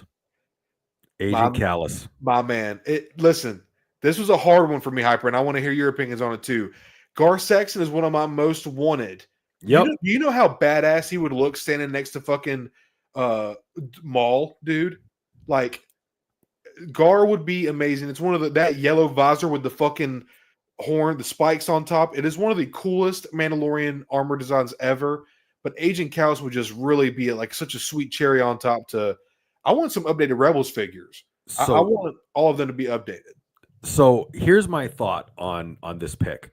Both of them are awesome. The reason why I went with Callus is because we all know that Gar Saxon is an absolute ringer for that janky old Jango Fett body that they would rehash on us one more time. Oh yeah, because that is all day. Like when they did the Vizsla figure, what's his name? Pre-Vizsla. Pre-Vizsla. Yeah. And they gave us that shitty old janky body. And I'm like, as soon as you said Gar Saxon, I'm like, that they're gonna like open the crypt, blow the dust off of it. Like they're gonna have to like out of like Nosferatu, they're gonna be like with like a thing and like pop the thing open, grab that old mold out and be like, that's what we're giving them. That's what they want. And I could just imagine that, you know. That figure's from 2015 too, man. They need to just retire it. They did the same thing. Yep. They did the Mandalorian Super Commando on it, and the Mandalorian Loyalist. Right. And those rocker feet, that and Pre-Vizsla, you like you said, man, that unless you plan on getting like a 3D print in the like Mandalore throne, or you get a flight stand, that figure is going to give you troubles. But now when you put it on a flight stand, it looks fucking sick. Yeah, yeah. It's a good looking figure. It just doesn't stand or move for shit. But I just out the elbows, can't do shit. I just guarantee that they wouldn't use the really cool new Mandalorian mold. They would go back in time and use that old one. I feel it. Jabroni agrees with you, but yeah, hey, we got to think though, guys. Like they do have.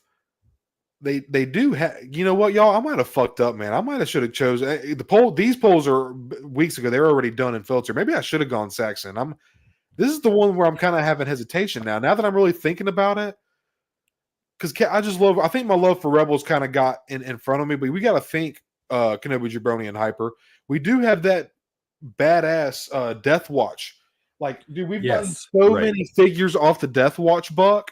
Yep. You know, I feel like now y'all got a point. Y'all are spitting. There's a high chance that they fuck us and give us put it on that old Jango body. That is a high possibility. Y'all are totally right. But imagine if we got one on this Death Watch baseball. That's a different story. Like if my spidey senses weren't tingling, those are the maximum spidey senses, by the way.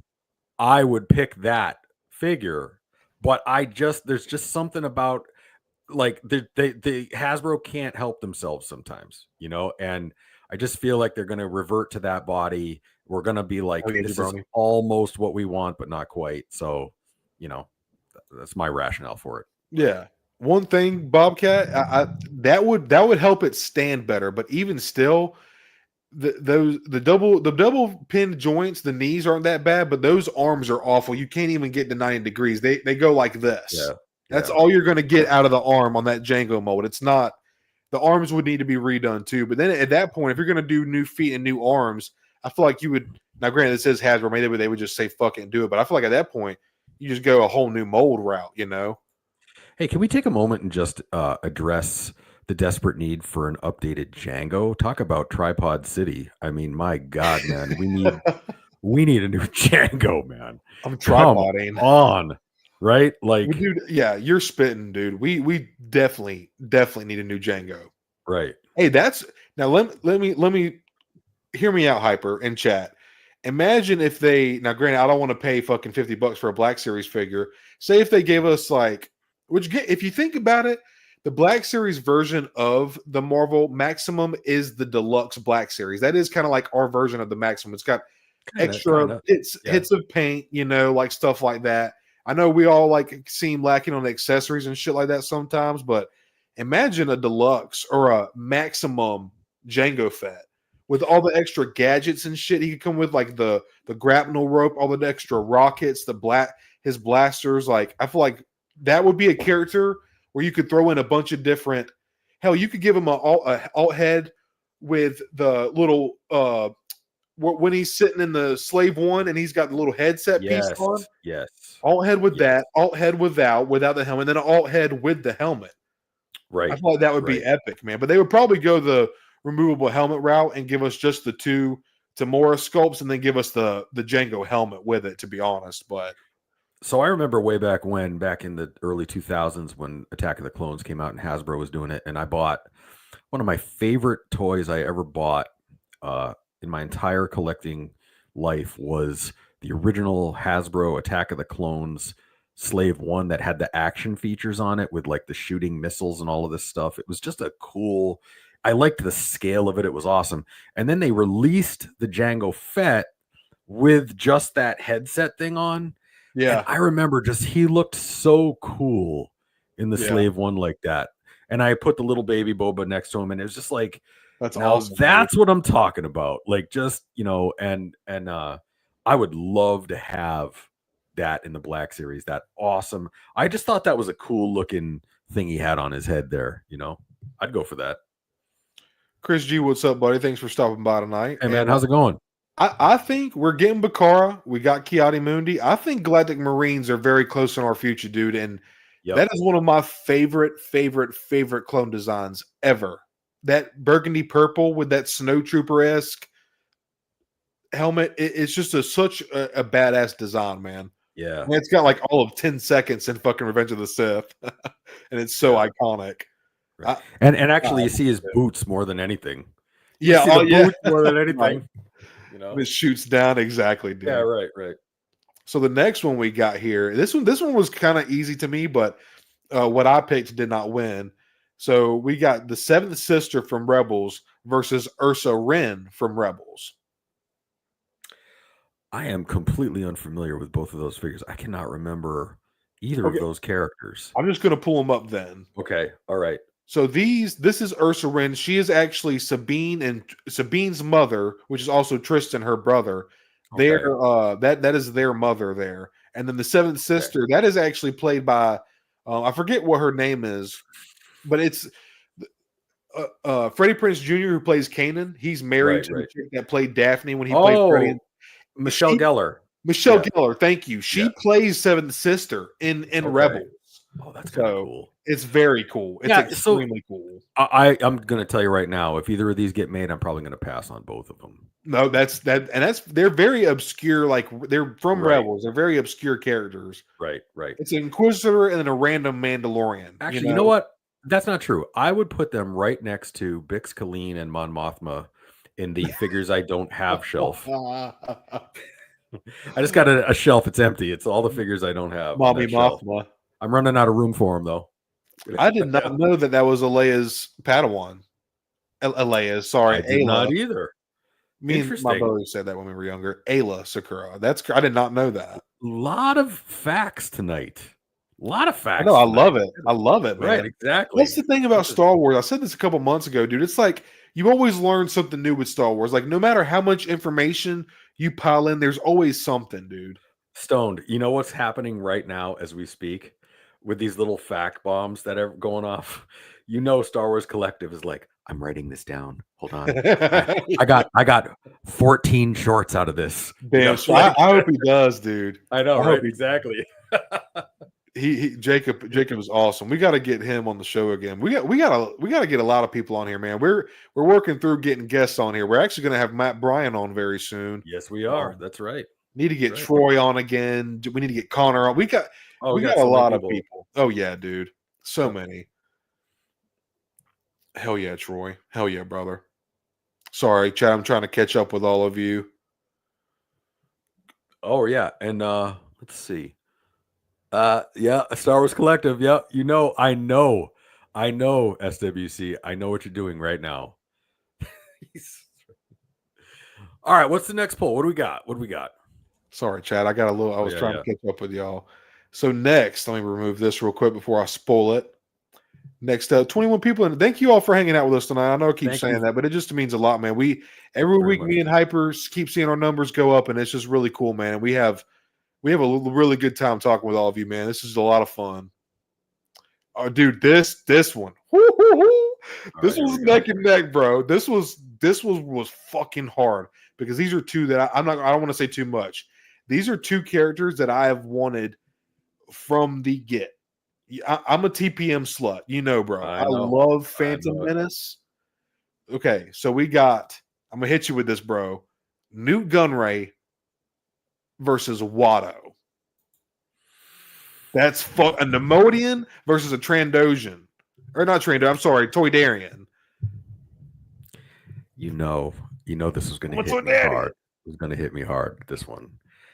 Oh, I can't vote against either. Don't hurt me, Hyper. Don't hurt me, bro. Right, okay. Don't hurt me, Hyper. Well, listen, okay, so here's the thing, right? There's an obvious choice for me. I'm not going to lie. There's an obvious choice. But that doesn't mean that I don't want the other one. You know what I'm saying? Like, but if I had to, sorry everybody, I'm going Watto. I'm going Watto all day long. I got Watto. By the way, fun fact alert. Yeah. Fun fact alert. So, many months ago, Stone sent me a mystery box, and within that box was a really cool chance cube. And like Watto had in the Phantom Menace, blue it's his boy, red his mother, and all that. There it is, right there. So on my recent trip to Portugal, I brought that chance cube and I rolled that thing all the time to make decisions because I couldn't really understand the menus. So I was like, let's let fate decide. Am I getting awesome fish or something else? Blue.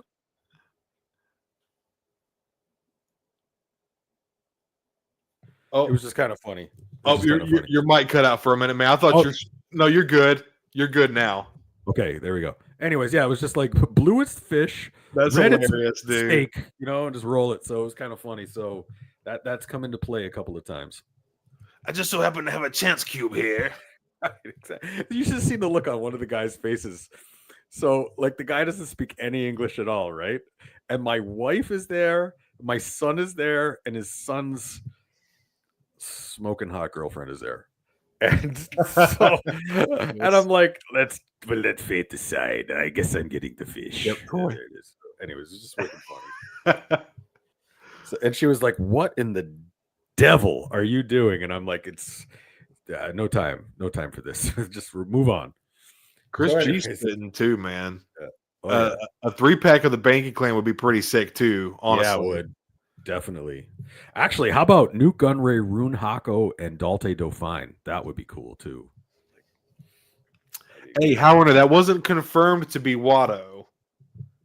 There is a Toydarian in there. There's another comic where Vader is actually slashing down a random Toydarian on Tatooine. Like, come on now, like I don't know. I haven't read that comic yet, though. I could be wrong, Howrunner. I heard about that, though. But yeah, dude, Watto, he's one of my favorite characters, one of my favorite parts of Phantom. It's so funny. Oh, a Nubian. Like, what do you think you are, some kind of Jedi waving your hand around like that? Like, he's just so, it's an iconic part of Phantom Menace, dude, and like, now don't get me wrong, Nemodians, I love Newt Gunray would be, I have the 3 3/4 of him and Rune Hako. That's two of my favorite little 3 3/4 that I have on the Phantom Menace packaging. It's so cool to see 1999 stamped on there, man. It's so cool. But I don't know, man. This was a really tough choice, but ultimately I think a lot of us picked the same thing. I think a lot of people said Watto. I know Troy said Watto. Yeah, it's got to be Watto, man. Did anybody else just detect the slightest Southern drawl with that Watto? The slightest little. That was awesome. I heard that. I can't wait to hear that again on the replay because I swear there was a little something in there. There's like Toydarian dialects. It's just the Southern. It was like if Watto just took a drag of sweet tea and then talked for a second. I feel so attacked right now. That was awesome. Did anybody else pick up on that? That was back great. Into a corner. Dude, there's some real quick there's like some TikTok or whatever that goes around where it's like when it's like when people's accent slips out, like they're Latino or they're Southern, like Hey, did you make sure to check your oil today? And I'm like, yeah, I checked my oil. I'm like, oh, you checked your oil, Mo? Oh, well, that's good that you got it. They'll start giving people shit for the accent slip. Oh yeah. My wife, and my buddy Quincy. He was my bass player in my band that I lost about 2 years ago. Right. Y'all three, a lot of people in my family, my buddy Justin too, but y'all three specifically, bro, y'all give me so much shit about my southern slips, and I'm like, it's not even that bad. It's not even that bad. No, it doesn't. You know what it is every now and then, like I really hear it when you do one of your impersonations. Then it kind of just slides in there, and it cracks me up, man. It's hilarious every time. Well, I'm glad that you can get some kind of entertainment humor out of it, man. Oh my god, it's the best. The best. Comrade Bobcat. All right, boys, I got to head out. Great stream as always, Cody, and may the force be with you all. Thank you, Comrade Bobcat, for checking us out, man. I hope you have a good night, man. Hope to see you again, brother. Have a good night. See you again soon. Take care. Sir. So, dude, I think what is that? I know we're one strike. I think that's 4 now. Right. 4 and 1. Dude, we are about to hit the 2-hour mark already. Can you believe that? No, I can't, man. Time flies. I know, seriously. Dude, I don't know how much time you got. We might not get through all these polls tonight. Well, let's see. It's what is it? Midnight? Is that right? Midnight? It's 11:57. Let's go for I know it's getting late for you, dude. Yeah, so I don't know, maybe 45 more minutes or something like that. I can give another 45. Dude, and there's so many polls going on right now. This is one of the 3 polls that are going on. Right. It's like there's a lot going on in the community right now, man. A lot going on. Oh yeah. That's funny. Bender. Thrawn Cannon was Thrawn's right-hand man. Eli Vanto had a rural accent. I'm not sure if it's a southern drawl too. That's funny. And then that guy in the Mandalorian, the guy that Bill Burr shoots in the Imperial Cantina, Imperial Cafeteria. Yeah. He's got that drawl going on too. Dude, if I'm not mistaken, that might be Brendan Wayne at that part. Is it really? I think he played that. I could see that. I'm trying to think. No, you know what? Because Mando's in that part too. That couldn't have been him. That officer was played by somebody familiar though. I have to. Maybe I'm waffling. I have to look it back up or whatever. High Runner says 1 more hour. That's the one. It's cool. People really dig late hour streams, but we usually start at like 8 o'clock. We had to push it back a little bit. Hyper had prior obligations, but yeah. It's I know people like later streams, but we usually go on at 8. So technically, we would have been going for at this point would have been going for almost 4 hours at this point. Oh, yeah. But the only problem with me is I work an overnight shift on Friday nights into Saturday morning, so it's like that's rough, dude. It's just a little rough. But I got another 45 in me anyway, so we'll keep that's cool, man. Yeah. We'll make it worth the time that you're here, dude. Oh yeah, it always is. Next up for the polls. All right, this is another hard one, dude. More TPM shit. We got Red Dress Queen Amidala versus Boss Nass. Kind of an easy choice, in my opinion. But I know there's so much love for that Queen Amidala figure. I knew you were going to do this. It's a great figure. But I would rather have Boss Nass. I would rather have him. And I know he got slammed, right? Oh, he got slammed. Yeah, I had to go Red Dress, dude. That's such an iconic piece. Don't get me wrong, Boss Nass, that would be such a unique Gungan to have, and it would be so cool. But Red Dress is just so iconic, man. The imagery, like it is. That is Phantom Menace, dude. You know? Yep, it is for sure, and definitely, we're gonna get it eventually, I think. And so we're never gonna get Boss Nass. So, but I'm going Boss Nass. How Runner? We usually Boss Nass. Who else is going with Boss Nass? Okay, that's good. That's your final. Okay. We did not usually. How Runner will go back through and look at the comments and see who all was in the comments, and like we'll put it in a draw and then like a wheel or whatever, and then we'll go back through and pick everybody after. We usually don't do it live. Yep. Well, usually what we'll do is like we'll contact. We'll reach. I'll reach out to you some way through Instagram. It's best if you have an Instagram, and Yep. kind of. Usually, if we'll spin the wheel, either I'll do it or Hyper does it. We kind of take turns, and if we come across somebody and we go to look you up and we can't get a hold of you, we'll kind of go to the next person that was next, or like do the wheel again or whatever. But Yep. we always try to keep it as fair as possible. Troy says, How Runner says Amidala. And Troy says, Hyper don't even. Darth Moocher says more Gungans. I feel that, dude. Any one of these, I would be so happy to have in figure form. Yeah. Dude. I feel like it would be badass, honestly. He would be a beefy fig. Oh yeah. He for sure would. Okay, so next one. I'll try to, now that we only have, I know you're on limited time, so we'll try to go through these a little bit faster. Next up, more TPM stuff. Captain Panaka or Captain Tarples? Panaka. I loved that uniform. Okay. I love that Tarples, uniform. man. And he won too, you can see. Did he? Panaka won? Yeah. Panaka won. So Panaka yeah. won, I mean, I think we need some Naboo guards. You know, those we need some Panakas. We need for sure the Naboo pilots. Like, you know, like to me, it's going back to vehicles. I know everybody talks about the vehicle that they want. Now, one of the vehicles that I would buy would be the original yellow Naboo Starfighter. I know it's long, but it's very skinny, and the actual vehicle section of it that they sit in, when you see little Anakin in it, when he's in the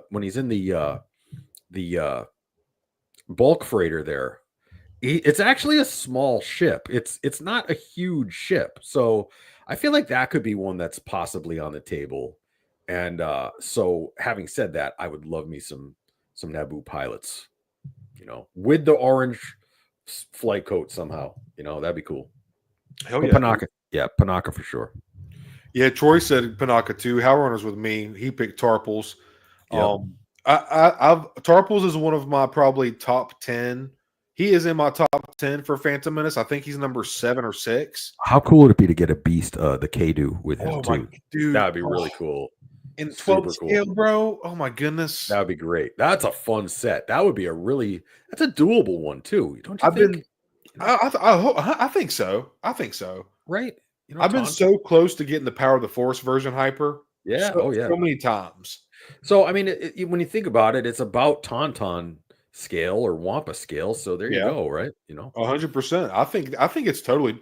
I really hope that we start to see more creatures in vehicles. I'm actually planning on doing a video about that. I really hope that we see more of that, dude. Yeah, that'd be cool. So next up, we have. This is an interesting one, but that one landslided. We have Shmi Skywalker versus Bail Organa. I'm going Shmi Skywalker. Dude. I knew you were gonna do this. I love how different. I love when you have different choices, man. I had to go Bail. I get it.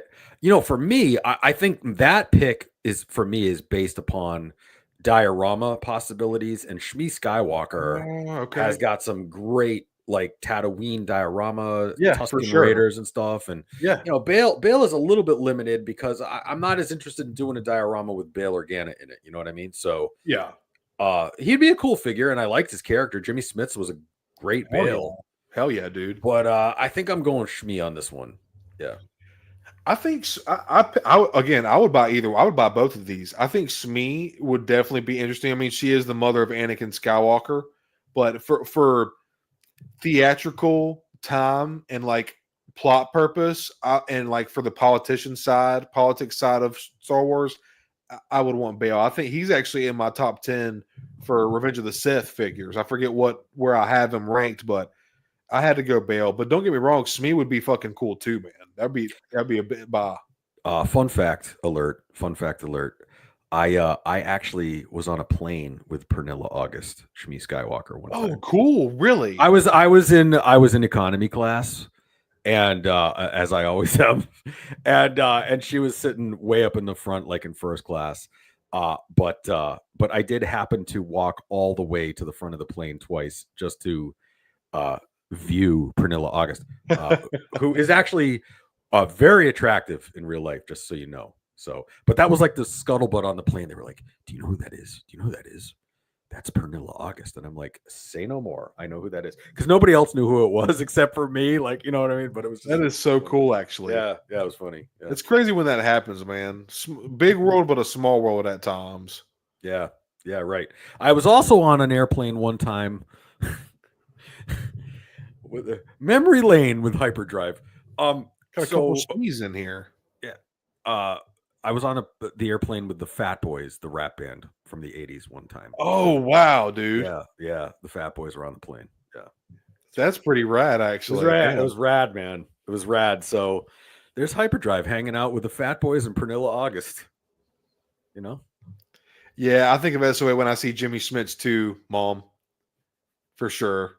He did a good job in Sons of Anarchy as well. Yes, he did. I think of NYPD Blue, Jimmy Smits. I forgot he was in that too. I never watched him, but I seen him in the commercial or advertisements. That's my Jimmy Smits. Yeah. Mom man, this is the Fat Boys are back.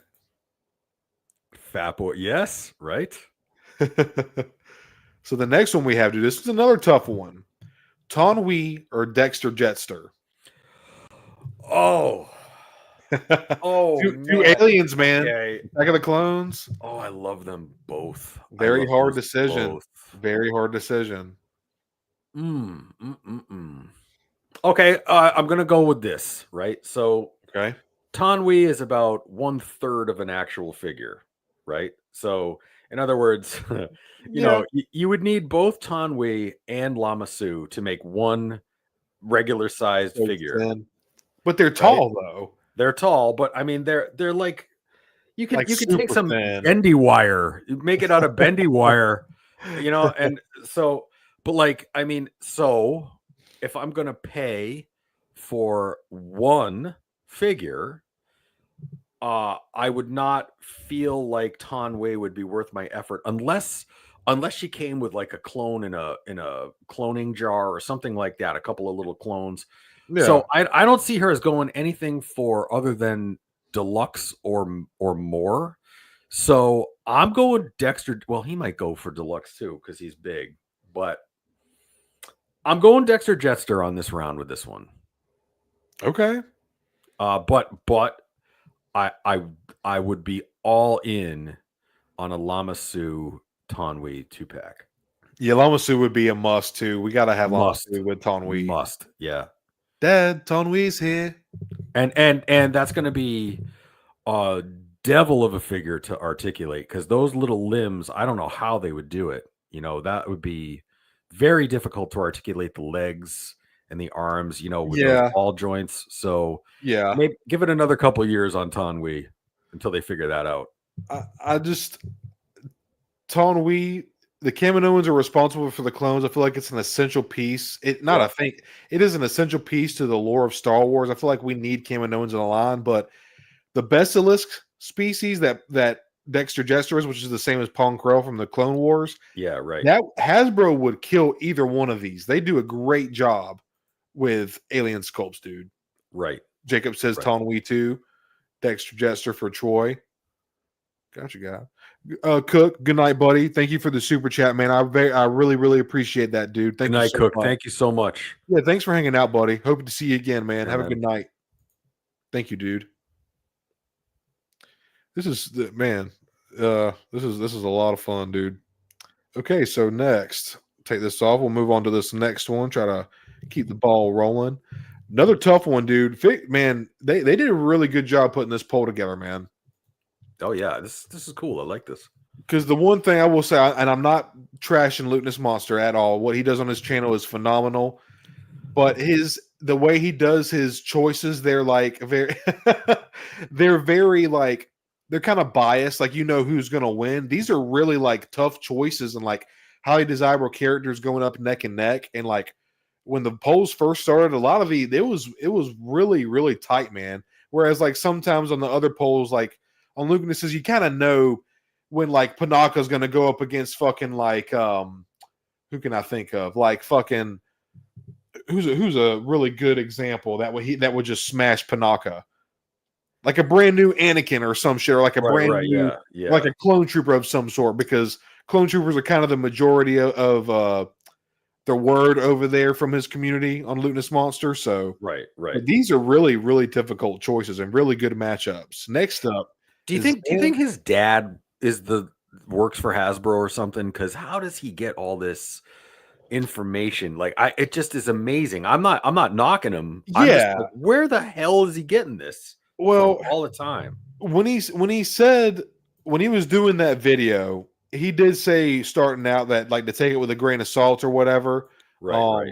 Now some of the things like what he said was leaked was very wish listy. Like there Yeah. was like these are almost too good to be true. Like it's too much of like everything we want. Like where's the more new media stuff that's like lessly desirable that they're contractually obligated to do through Lucasfilm and Hasbro, Disney, et cetera, et cetera. Like this list is a little bit of like it's just banger after banger after banger after banger. Like where's the ones that are a little bit less desirable and more obscure? Now, granted, there was some obscure in Right. the leaks, but at the same time, now he did say he was approached by someone that Embo was going to be in the Clone Wars, or not in the Clone Wars. He was going to be the main villain for the Mandalorian and Grogu movie. Or no, I'm sorry, that he got word that there was going to be a brand new Embo figure. And then like a couple days later or a week later, it was released that Embo was going to be the main antagonist for the Mandalorian and Grogu.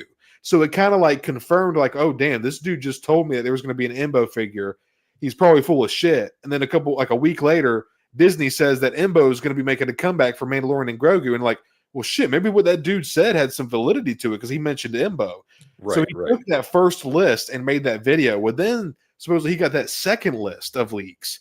And dude, this has been like the amount of leaks, like you're talking about over like fucking 20 or 30 figures. It's kind of crazy. That one stream that me and you did when we were going through and looking out after if it was pickups or not, like Right. And again, they're rumors. It's not like leaks per se. Like whereas a leak, like it's been like it's like in production, like they're making it. Whereas a rumor is just it is what it's a rumor. It's just like word of mouth, you know. Right. Well, I mean, hey, obviously he's got somebody on the inside, and that's really cool. Yeah, he And could have. Yeah. right, I'm not Yeah. knocking him, and God bless, but it is amazing how the guy is dropping like 2 lists a week, and I'm like, okay, so that's like, you know, in like the sports world, that would be like predicting every single trade at the NFL deadline every year for like 10 years in a row. Like, Yeah. I don't know, man. I mean, like Like I how are don't you doing that? You how know? you doing it, right? Well, Like something's not right. something isn't right, and so but I don't I follow him a little bit, and he seems like an honest, forthright guy. Yeah, But yeah. but there's also like maybe just a slight hint of um maybe some of it is a little bit contrived just for views. I don't know. Could Maybe be. I'm And wrong. there's a lot of people in the community that think that. There's Yeah. a lot of you're not the only one, dude. So it's Yeah. not, it's not talked about. And I'm sure he's seen it and knows about it, like but it is a little strange for sure. Yeah, it really Yeah. is. But again, do I watch him? Yeah, sometimes I do. And Yeah, he's got a like I good said, yeah. yeah, he's a good guy and all of that. But Hmm. I just like he says, I take everything he says with a grain of salt. So whatever. It Yeah, is what I it mean, is. he's 15,000 subscribers. I He know, gets really, really right? good views on his videos. He's got a really good following and a community that supports him. So clearly he's doing something right. And he seems like a great guy. I personally don't watch or consume a lot of his content, Yeah, but right. that doesn't mean anything. Between everybody that I try to keep up with, like my boys Jacob, Hyper, Connor, Brian, like all everybody. It's like we all try to keep up with each other's stuff, and like we have people that we like gravitate towards, and then people Right. that we just don't, and it's nothing personal at all. Right, exactly. Yeah, like Troy said here, I don't watch him often, but he seems like a good kid, 100%. I Yeah, know he's a little bit right. younger. He seems like a great kid, man. Yeah, 100%. Yeah. So next up, okay, did I already? Okay, all right, Zam Wessel versus Tarful. Getting back to the poll. Oh, Yeah, man, hard one, very difficult decision, dude. Okay, here's my thought. we can't have a new Zam Wessel until we get a new Django, right? So I think you're kind of spitting with that.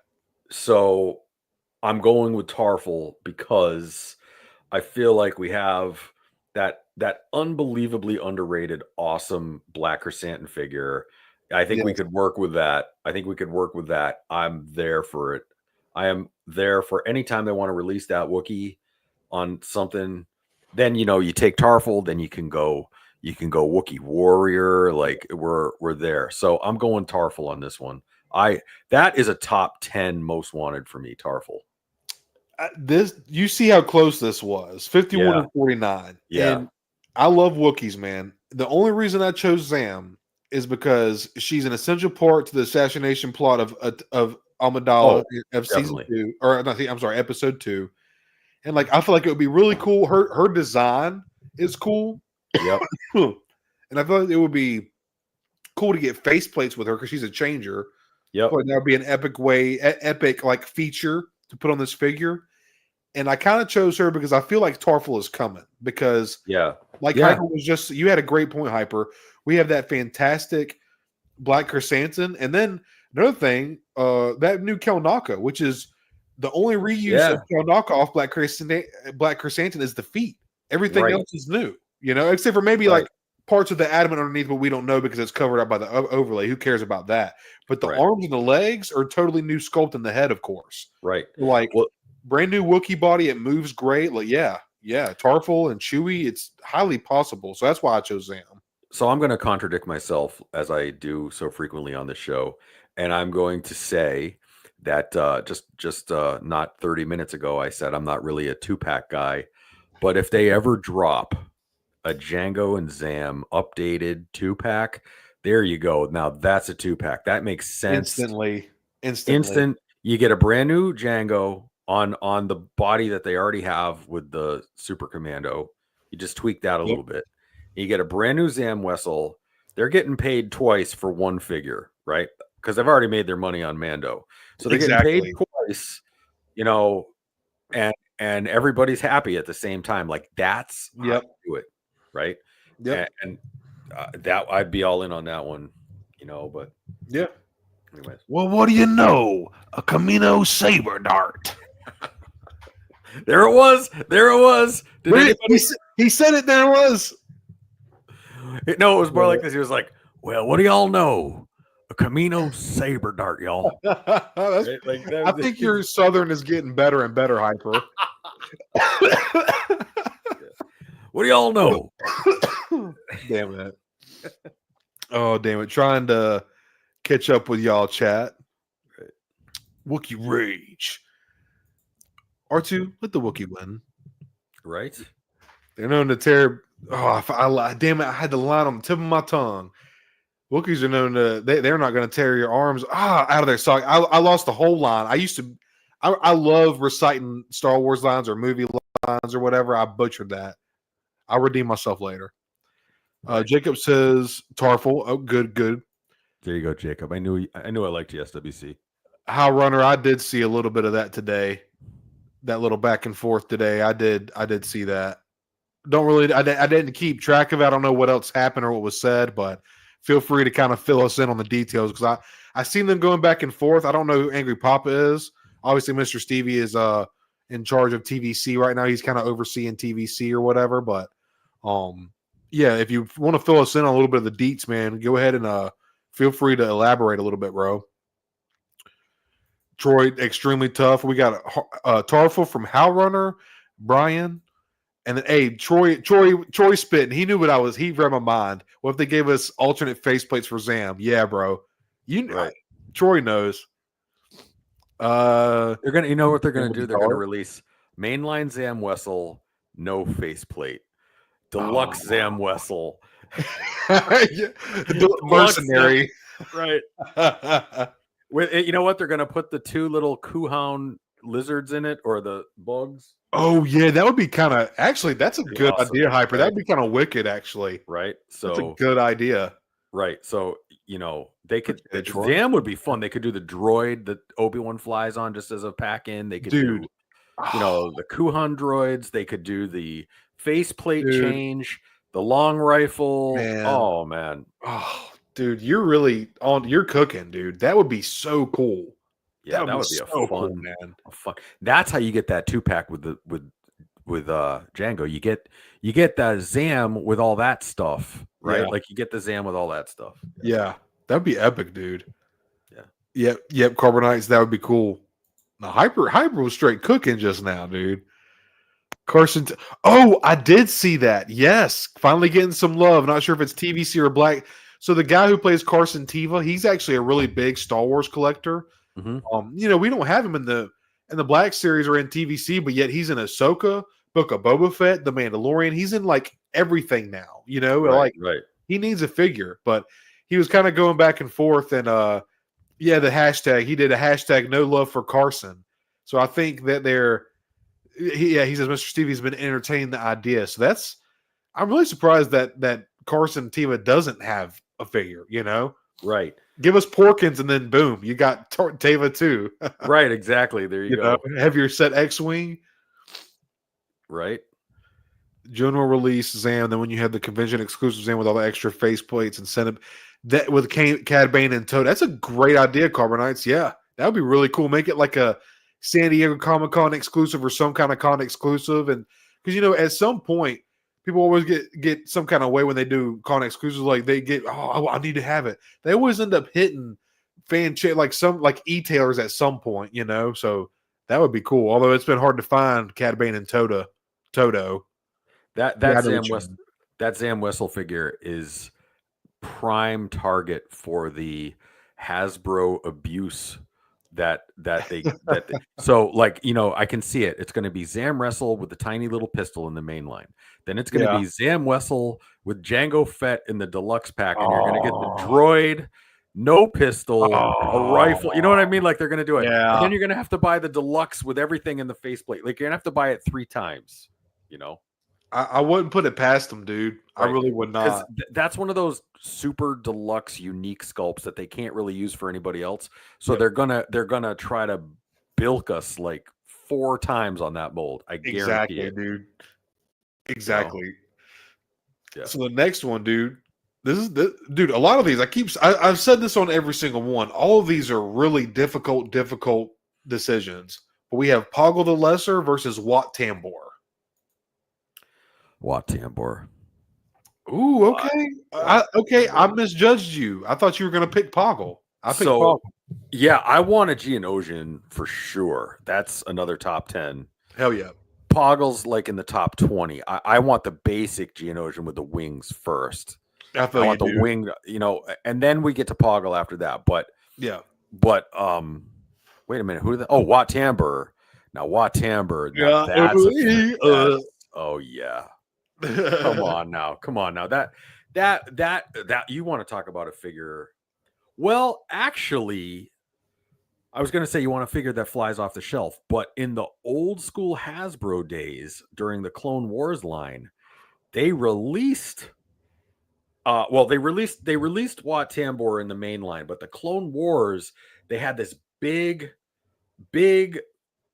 like battle arena figure, and he was the same species, and his name was like Cull Splitta or something like this. Okay. And it was a deluxe figure, like a big Wat Tambor, and it sat on the pegs for years and years and years and years. So I thought, what a cool figure. I bought it at full price, years ago, and then it rotted on discount stores forever. So maybe I'm wrong about that, but Wat Tambor, I own the 4-inch figure of Wat Tambor. It's just awesome. So yeah, I think that'd be my pick. It's again, either one of these, man, I would be super stoked to have. And the thing about Wat Tambor is he can go in your Attack of the Clones and your Revenge of the Sith display. Sure, yeah.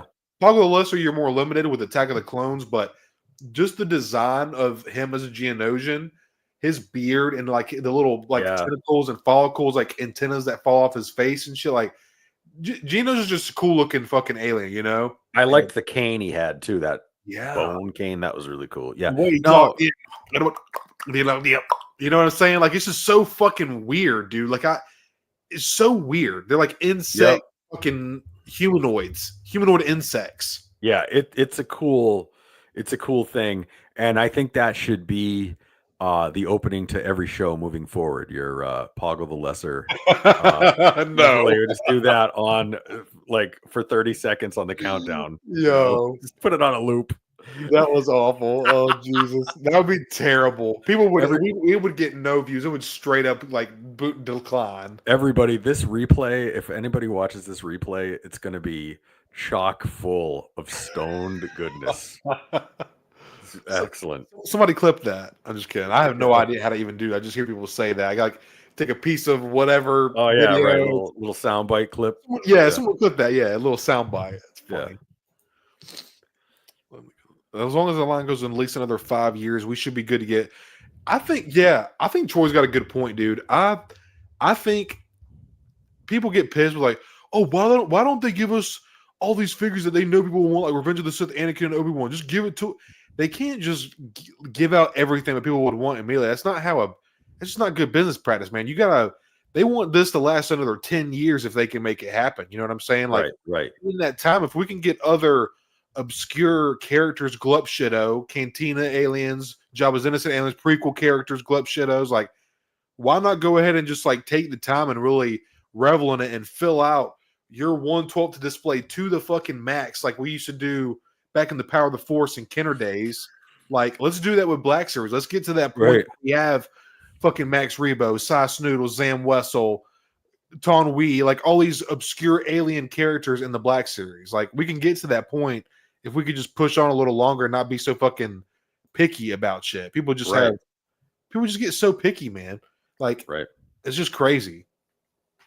$25 is too expensive for a 6-inch figure. That's just like $25 for something like this is too expensive for you. Like, that's just a little wild to me. Maybe you don't need to be collecting. And I don't say that in like a collecting is not like a priority or like a.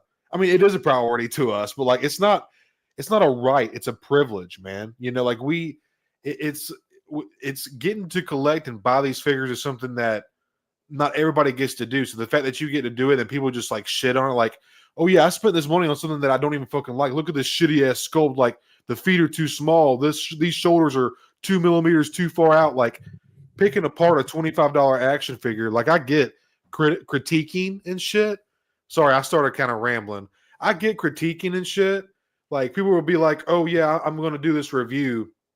But like, they'll go into the mindset of it like with a negative mindset. Like, when you go into something with a negative mindset and you're looking for things to point out that are bad or could be better, that's called a critiquer. But when you go into it with a neutral mindset and you're looking at both the pros and the cons, that's a reviewer.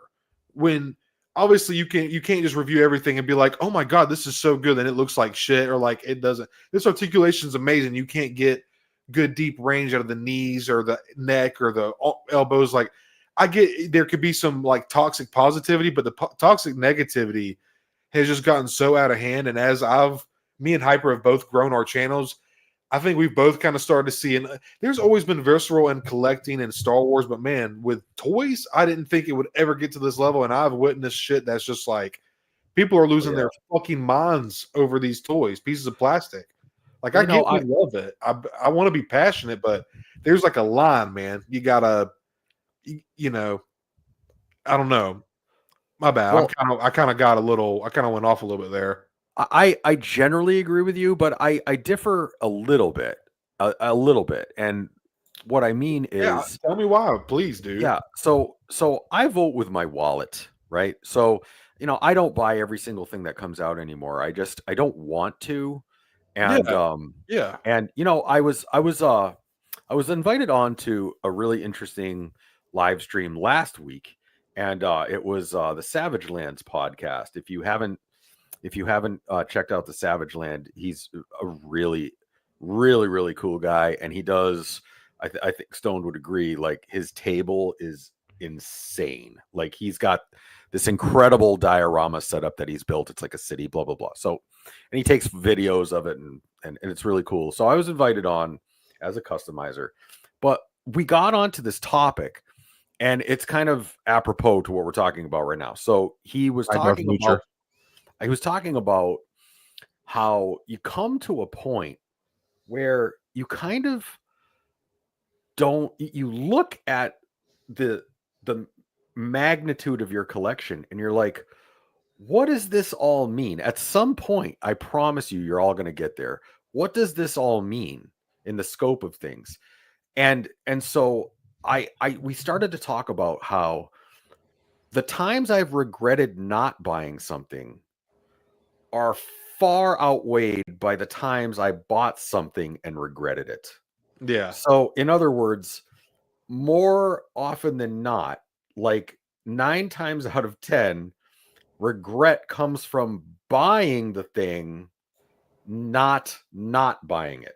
Okay? So, in other words, you have to start to become more selective with how you manage your collection and the direction you want it to go, because I find I've hit a point in my collection where yes, $25 is, I think, kind of at the threshold for a lot of people, stoned, and because when 18 eggs cost $25 or not far Oh, off. dude. So then you have to start prioritizing your disposable income. And so Yes. what I've done is I've said, yes, I'm going to continue to collect.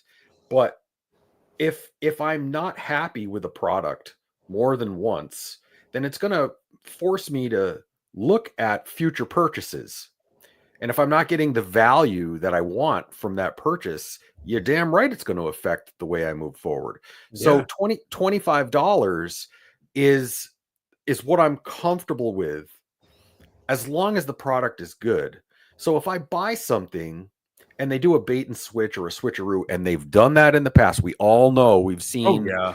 especially when they threw the plastic free packaging in on us, and the figures weren't the same, they were different colors, they had Yep. pins when they, Yep. that's bullshit. Like, no, that's not okay to do.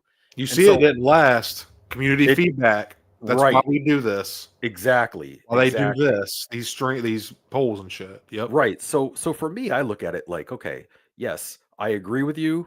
And, you know, but I think people do have the right to complain, or maybe not complain isn't the right word, but they have the right to voice their opinion when they feel like they're not getting their value. Yes. Right. So I Yeah. always say, earn my money. That's kind of my thing. Like, earn my money. If you want my money, I want something good. Right. And so that's Yeah. how I judge every purchase now moving forward. Am I going to enjoy this purchase, or am I just buying it for some reason because I've got a live stream that I want to show something on? That's what I'm really guarding against now. Yeah. So, No, anyways, 100%, man. Like when you get to the point where you're just like, oh, I need to buy this for my. Now, some people, if you're to that point, like you're just buying it to review for your channel, that's cool. But like people get into the mindset like, oh, I need to buy this just because, or like right. they're completionists or whatever. Like you buy what you want and you don't buy what you don't want. Like it's that simple. But at the same time, when we want to ask for certain figures, like a perfect example, we want more aliens, right? In the Black Series, we got to be willing to buy figures like this to show because Right. Right. Hasbro doesn't look about context. We know this, Hyper. They see what sells and what doesn't, and they keep going with what sells. They don't look at why Right. people aren't buying it or why they did buy it. They don't give a fuck. They just all they care about is watching that money number go up. That's all they care about is profit. So in order to get more stuff like this, we have to buy similar stuff. Like if you want Phantom Menace shit, we gotta buy Phantom Menace shit. If you want Attack of the Clone shit, gotta buy Attack of the. You have to Right. support Yeah, what exactly. like you were saying. Vote with your wallet. You have to. Like people are like, oh, I'm waiting on. It's okay to play clearance chicken with some things, but when you're doing it for, I've seen some people where they just like do it for everything. You Sure. can't Right. do that with every single figure. Like if you did that with the ones that you were like, I kind of passed on that Moff Gideon, but now he's like 10, $15. I'll pick him up now. But then like you bought Brutus full price, $24.99, Ahsoka full price, $24.99, brand new Phantom Menace Darth Maul, $24.99. Like you have to be willing to buy full price to support the line. You can't Oh just yeah. take your chicken on every single thing. Oh, But you're right absolutely. too, Hyper. Absolutely. No, you have to do that. But I think that there's also something that I've noticed since I've been in the game for the past year, and it's something that I try to avoid as much as possible is, you know, um, there's sort of like this infection that occurs. Like, so in order to keep a channel going, or in order to continue to satiate subscribers, it's like, oh, I have to buy this figure because I have to make sure that I cover this figure. And that's kind of our job in a Yep. way, Yep. but it's also to our detriment, because what happens is everybody starts to sound the same, and that's what I'm trying to guard against on some level. Everybody starts to sound the same, and then Dude. what you realize is there's nothing more original. So how do you live in this environment and do what we do and be original? And it's hard to do that, which is why my channel is a little bit more gauged towards other things. And I'm finding that it's a bit of a struggle, because there are people who are leaping past me as far as subscribers go, and that's okay with me. I have to learn to be okay with that, because what I'm trying to do is more original stuff, that and it's more niche, but Yes. I'm happier That's doing what that. matters. I'm happier doing that because I'm not keeping up with the Joneses as much, and that's kind of a good place for me to be right now, you know. So, Yeah, man. what do you think about that? Yeah. Oh, ultimately, being happy is what matters, dude. And think about what exactly, man. Say what? Say what again? I Oh, was just saying, happiness is ultimately what matters. But what did you want me to yeah. elaborate? Like, Do you find yourself almost having to try to keep pace with everybody else, as far as purchasing things for reasons other than liking them? You know what I mean? so To I, stay relevant. Yeah. yeah, that's a really good question, Hyper, and it's something interesting that I love these little like tributaries, these little like we're on the main river of our show, and then we take these little tributaries with everybody in Right. chat, and we Right. like explore little parts of the conversation. These little Well, tangents. it's kind of like the philosophy of why we do what we do. All of us, even in Yes, chat, right? Like, why do we do exactly. this? And sometimes I think it's good to sort of stop and just evaluate that Mhm. from time to time, you know? But So it's funny you mentioned that though, Hyper, because I just talked with my mom about this a week ago, and I talked with my wife about it kind of regularly because she's a big supporter of mine, my mom and my wife. But obviously, I live with my wife, so we talk about it more often, of course. But what was I saying? you were talking with your mom about it, how maybe like keeping up with other people to review things That's as right. opposed to rather than buying it for Thank fun. you, Yeah, thank you. So like, our main conversation always goes to like, I'm doing this because I enjoy it. I have fun. yeah, Like like you said, action figures aren't quite your, or not action figures, action figure reviews. You don't like to do reviews that much. You don't enjoy that. You'd rather create something and add something to make the figure better. I enjoy doing reviews because like I like to show other yeah, people what their figure can do posability wise, or like what the sure, yeah, paint looks like, and etc. You know, like that sculpt details. Also, like while I'm doing my review, I feel like I'm teaching myself. I'm getting familiar with the figure, so I'm like, oh man, okay, this guy. When I'm doing a review, I watch reviews before I get certain figures, but sometimes I wait. It just kind of depends. I try not to watch certain reviews for certain figures, and then other figures I do watch reviews for before I get them. right, But when I'm doing a review, I have not taken it out of the box yet unless I get it loose. When you're watching my review, you're watching me handling it for the first time pretty much. And I'm just kind of hmm, in and over it, giving my thoughts about it, showing you what it looks like, what it does, what it's capable of, and my opinions and thoughts. But that being said, I collect what there's a lot of you can see there's a lot of figures behind me that I don't have of the Black Series. I have pretty much collected. I'm getting really close to. I was just talking to my wife about this a couple months ago. I'm getting really close to. Oh, is Troy heading out? I wanted later, to. Troy. We'll see you later, bud. Thank you. Sorry, I was trying to find. I might fall asleep with you guys are talking because I'm getting a little. Hey, man, that's thank you so much for hanging out, dude. I appreciate it very much, man.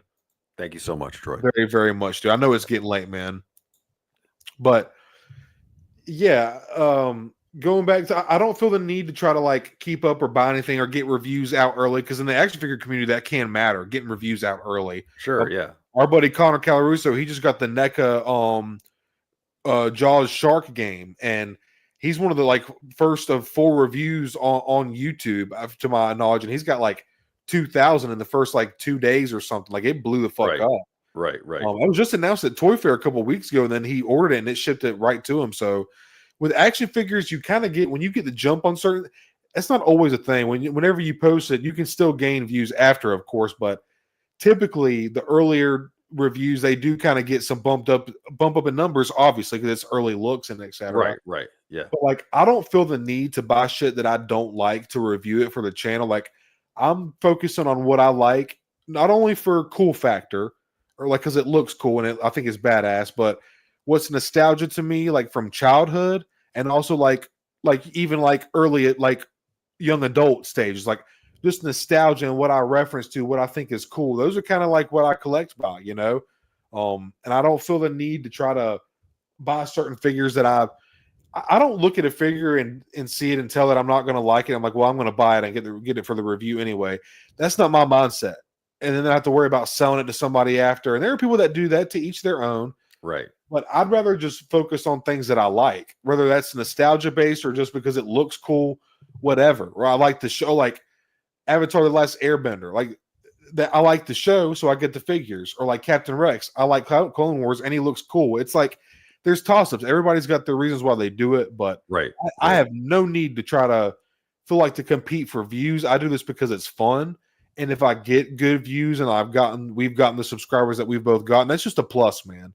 That's just that's the cherry on top of everything of enjoying these figures, getting to talk about it with y'all, and then getting to get some views and like get our names more out in the community. It's a conglomeration of what this community is like at full like ability. You know what I'm saying? Right. Yeah. I know it's just an interesting thought. We were talking about all these polls and, would you buy it? Would you not buy it? And all this. And it just kind of made me think about like, why am I doing this at all? And where do I want to go? Like, how do I want to proceed? Like, cause I'm at a point now where like, I have to think about in 2025, I have this budget and I have this amount of room. And so how do I use that to the best advantage, Right. And trust me, if you keep collecting, by the time you reach my age, real estate becomes a big problem. It becomes a big problem, man. And so like you just don't have any place to put anything anymore. And I try not to overload, I try not to overload and have it look kind of wild and crazy and just jarred. I don't want to look like that. So it's really important to try to keep things. I hate the word curated, but to try to keep things organized, and so anyways, that's the end of that tangent. It's just interesting. So, hey, I love tangents, dude. I'm here for them. That's why we're here, dude. Right. Well, Mando says, I still think I need to do a Q&A with Stone and Hyper. I kind of get to know y'all stream. That's a good idea, Mama Mando. Love it. Yeah, that's a good idea. We'll have to do that one day. I'll tell you what, Mama Mando, I'm going to have you as a guest. I would love to have you as a guest on my own live stream. And we're going to go back and forth and we're just going to swap jokes. Because I love your jokes. and I those are like my favorite types of jokes. I'm there. What do you say? We'll get it going one of these days. That's awesome. All right, Mama Mando, you have to get a laptop. Okay, all right, she's on it. All right, we're gonna it's gonna be stand-up hour, right? On That's awesome. On Hyper Live one of these nights. So I'm looking forward to that. That's gonna be cool. by the way, y'all, Hyper is gonna be going live this next Sunday. Would you say 1 p.m.? 1 p.m. Sunday? 1 p.m. Yep. And your boy may or may not be making a guest appearance. That's right. Over on this guy's channel. It's gonna stand by. That's gonna be a fun one. No, I'm doing a Hyper Live next Sunday, 1 p.m. Eastern Standard, as a thank you for reaching 500 subscribers. And so while I'm not huge, I'm never going to be huge, but I wouldn't say that. You never know, man. Having hit 500 subs was a big number, and while I'm not in this for the numbers necessarily, it's nice to hit certain milestones. So I've got a couple of giveaways. We're gonna do one GI Joe custom and one Star Wars custom, and I've got on my shorts, if you go to my shorts, you'll see the 2 figures that you can win. So Hell yeah, dude. I'm looking forward to that as a thank you to both the Joe and Star Wars community of which I'm a part. So there you go. Fuck yeah, I hope dude. to see you there. Awesome, and man. and you have to be. We're going to give it away live. So we're going to do the old Wheel of Fortune type of thing, and we're going to pick somebody live twice. So if that's your thing, please show up. So cool, man. Yeah. I'll be on the lookout for that then. Yeah, it'll be fun. I think it'll be fun. Now I know it's going to compete. Well, no, because Out of the Basement goes on live at 2 on Sundays, don't they? 2:00. Yes, yeah. All right. And that's Central Time for them. So yeah, well, 1 p.m. Central Time for them. Right. So that's the same time. So I know that's a big draw. So I just had no other time to do it. So I promise it'll be no more than, it'll probably be 1 hour. We'll keep it to 1 hour so you guys can flip back and forth Out of the Basement. So, I don't want to take from their audience. So what do you call a rebel princess who only shops at Whole Foods? What do you call a rebel princess who only shops? Okay, what Mama Mando? I'm gonna guess. Oh Jesus, I don't know. All right, hit me. What you got? Leia Organic. There it is. There it is. Jesus. Leia Organic. Good gracious. That is platinum level. I can hardly wait to drop that one on my dad in the morning. Thank you, Mom. That's a good one. So just not that anyone would care, but every day my dad and I swap dad jokes at about 5:30 in the morning for our first cup of coffee over chat. So I'm dropping that one. Yeah, that's hilarious, dude. Actually, if Carbonates is still in the building, Leia Organic might be a good name for another. So yeah. Damn it. All right, look, man, we are at 2 hours and 46 minutes, and it is nearly 1:00 in the morning. It is, dude. We still got 18 people in this motherfucker, bro. I know, it's crazy. Wild? Wow, that's wild. Do you need to call it, man? I know it's getting late, dude. I think I'm gonna have to, man. So I feel you, dude. You keep going. I probably won't go for much. Yeah, I probably won't go for much longer, dude. But yeah. So like I said, I've been up for like 36 hours now, so I'm out, dude. But I feel you, dude. Good night, everybody. Though, man. Episode 13 in the books, bro. Wow, lucky 13, huh? Yeah, nice. Man. So, and we'll iron out all the details for next Sunday too, man. I'm looking forward to that. I'll have to talk. Definitely. Oh yeah, no. Consider yourself in on it. We're gonna flip the script. We're gonna flip the script. Hyper and stoned. And who knows what else, right? So yeah. But hey, later, thank Brian. You guys. And yeah, have a good night. And if dioramas are your thing, check out my new one. It's called Junlin Wastes, and I put a lot of time and effort into it, and I think you might like it. So peace. Take care, man. Have a good night, bro. I'll talk to you later, man. Bet. Bye. All right, yo. I'll probably end it pretty soon too. For hanging out with us tonight, man. This has been a really fun stream, dude. This has been awesome. I'm gonna go ahead though and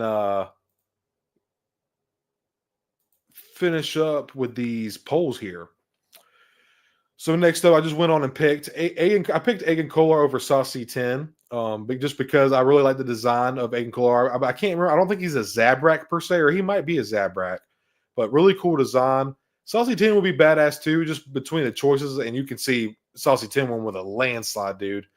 A very interesting alien design, though. I forget the name of his species, but the 03 Clone Wars, the Tarkovsky, when he had that helmet, dude, in the air jumping from the starship, it's epic. The Venator, it's epic. Next up, you can see here we had Quinlan Voss versus Jedi Dooku, and this was a really tough choice because Jedi Dooku, he's a want for me in the Black Series. There is no doubt about it. Dooku's one of my favorite characters. Badass, very, very interesting character. Christopher Lee absolutely nailed it. But I had to go with Quinlan Voss, man. I really enjoyed his character, and it's just really fun in the Clone Wars, man. I'm actually still reading through Dark Disciple. I need to get through that book. My wife got me the audiobook, and the guy who's reading the book, he does the voices for Ventress to Dooku to Quinlan. Like, it's really, really good, and it keeps you pulled in, sucked in. Next up, this was a kind of easy one for me. You can see this was about neck and neck, 44% to 56%. I picked Pronkrell just because that The Umbara arc in Clone Wars was just epic as hell, man. It's one of the most badass arcs in the Clone Wars.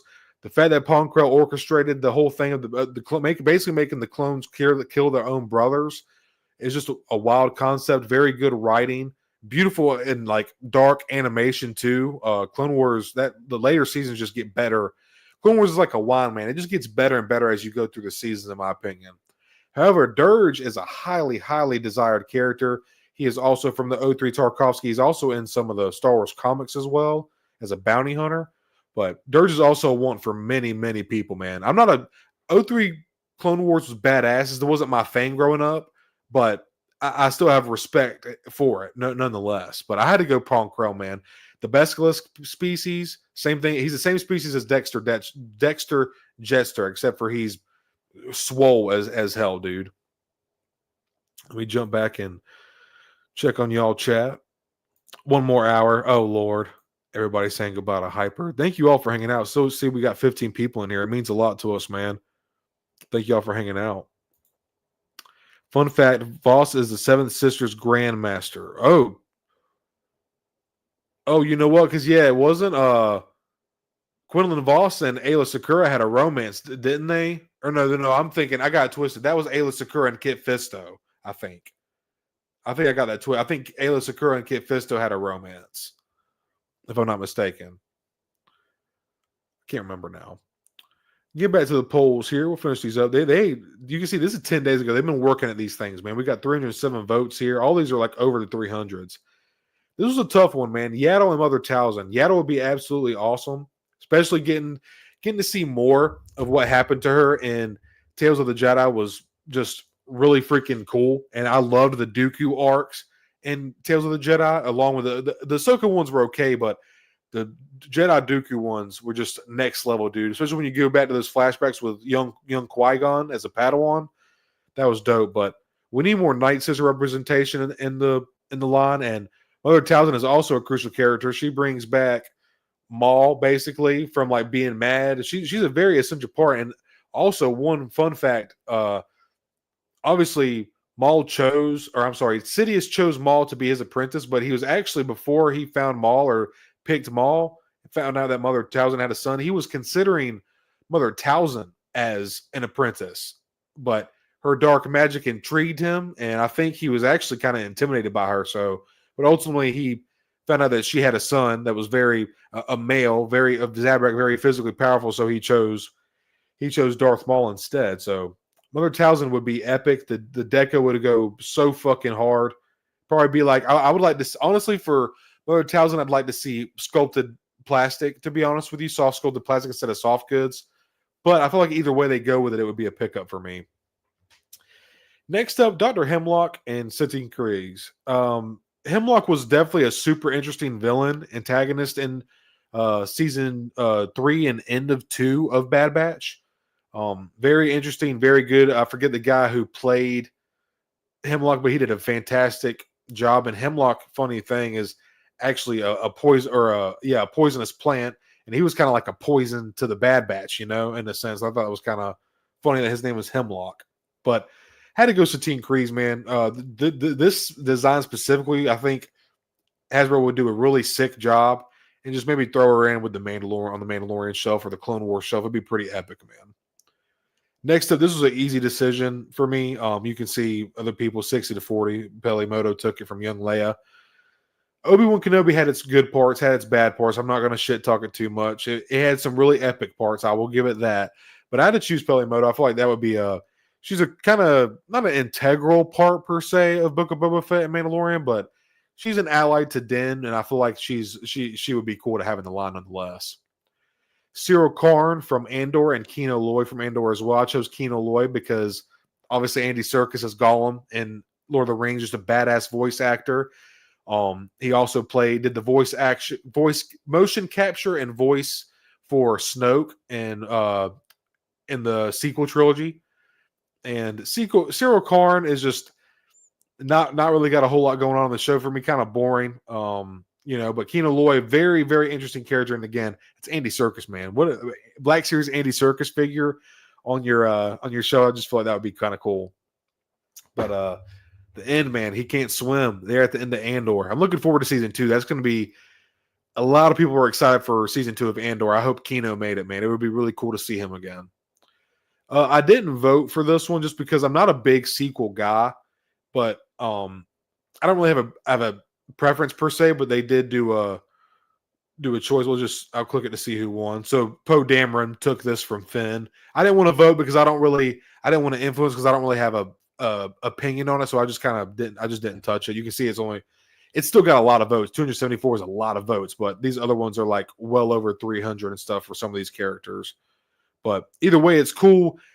The Force Awakens, I know this is Rise of Skywalker, but it is getting close to the anniversaries of the sequel trilogy. So it's cool that people who enjoyed the sequel trilogy deserve figures from the sequel trilogy, so I'm not going to take that. This was a close one here. Very neck and neck. Kellerman Beck versus The Stranger. The Stranger would be epic, man. Hal Runner, don't come at me. I know who you would pick here, I think. But Kellerman Beck, man, I just feel like he's kind of like a little nugget of lore in The Mandalorian now. Now that we know he was the one that rescued Grogu, and it wasn't like Anakin or Quinlan Voss or Plo, or like not Plo, it couldn't have been Plo Koon, but there was a lot of Mace Windu. People were speculating a lot of other people. He was a total curveball when we seen Kellerman Beck, and he's got 2 lightsabers. And it gives I'm blanking on his name right now. He played Jar Jar in the prequels, but damn it, why am I blanking? I know his name. I'm just having a brain fart. It's nice to see him get some credit and get a little bit of love because he got so much ridicule from doing the part of Jar Jar in the prequels that he did not deserve. Let me jump back in here with chat real quick. Damn, what the fuck? Y'all going off. Hal Runner says Yaddle for the win. Kid Fisto and Leia. Oh my God, Doug. Jesus. Kid Fisto and Ayla Hawk. Yeah, I think so, dude. I think in one of the comics or one of the novels, they kind of have trouble with it because obviously they're Jedi, they're forbidden from attachments, but they're very close, but they're actually not supposed to, they have a secret romance kind of. That kiss underwater in the comic. Oh, okay. See, I thought it was Kit Fisto and Ayla. Yeah. Fake Ripley for the win. Jesus. Cyril, okay, I got you, Hal Runner. Sabine in her fancy outfit next to Red Dress Amidala.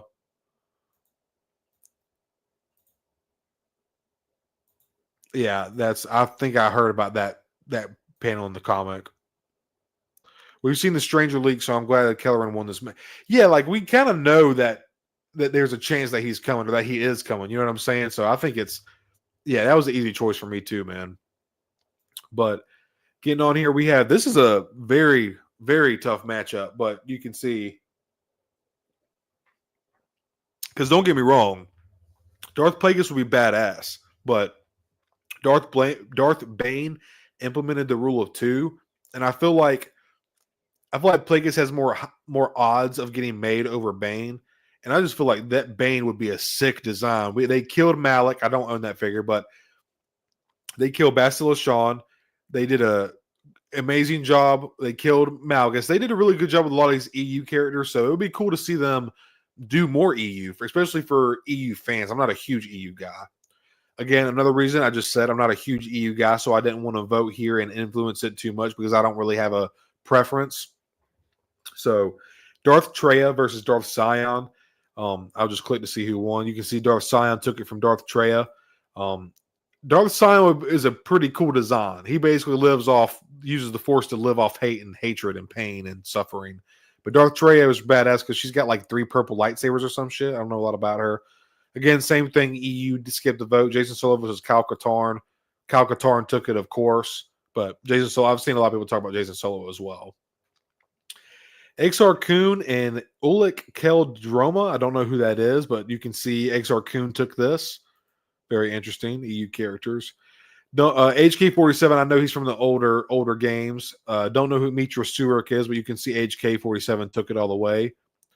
Ninth Sister and Satil Shawn. Ninth Sister took that. The pretty landslide, 69 to 31%. Interesting. And like I said, I'm not voting on these because I didn't really have a preference and I didn't want to sway it one way or the other. I don't know who these characters are. These are Zoo Boy's deep cut EU picks. I have heard of Shea Vizsla, and you can see she won 85% to 15 versus Jace Malcolm. Interesting. Don't know who that is, but Shea Vizsla, I've heard of her. Now, this one I voted. I haven't played Outlaws yet, but Kaj Vanda versus K Vest. This would be cool, I'm sure, for people who enjoyed the game. But I just see, I forget Kid Fisto's species. I just see this alien sculpt with a cool hat and goggles, and I feel like this would be a cool action figure. I feel like it would be very toyetic. And this is 8 days ago, round 1 of Figure Ball March Madness. The Black Series Saga Edition has been completed and the bracket is updated. Cast your votes for round 2. So that was 8 days ago, about a week ago. And Garandan, Garandan versus the Imperial Gunner, I think we did these. Okay, yeah, we already looked through these. Where are we at? Okay, that was everything, y'all. That was all the polls for Monday Night Figure Ball, man. Pretty crazy. Oh, wait, no. These are the newer ones. Okay, I'm sorry. I'm tripping. Okay, so this is round 2. Okay, I see it now. Cast your votes today for round 3. Okay, no, I'm sorry. This is round 2 of Figure Ball. Round 2. Okay, so this is round 3 we're looking at here. Yeah, I showed these, right? Yeah. All right, that's all of Figure Ball, man. It is getting late, y'all. I would go through Lucas's and Blitz transmissions as well, but I just feel like theirs are going to be a lot too, and I feel like that would be like another probably hour and a half thing. So I'm not going to go on to that. It is at the 3 hour mark, so I think I'm going to start wrapping it up here, everybody. I'm going to check back with the chat real quick.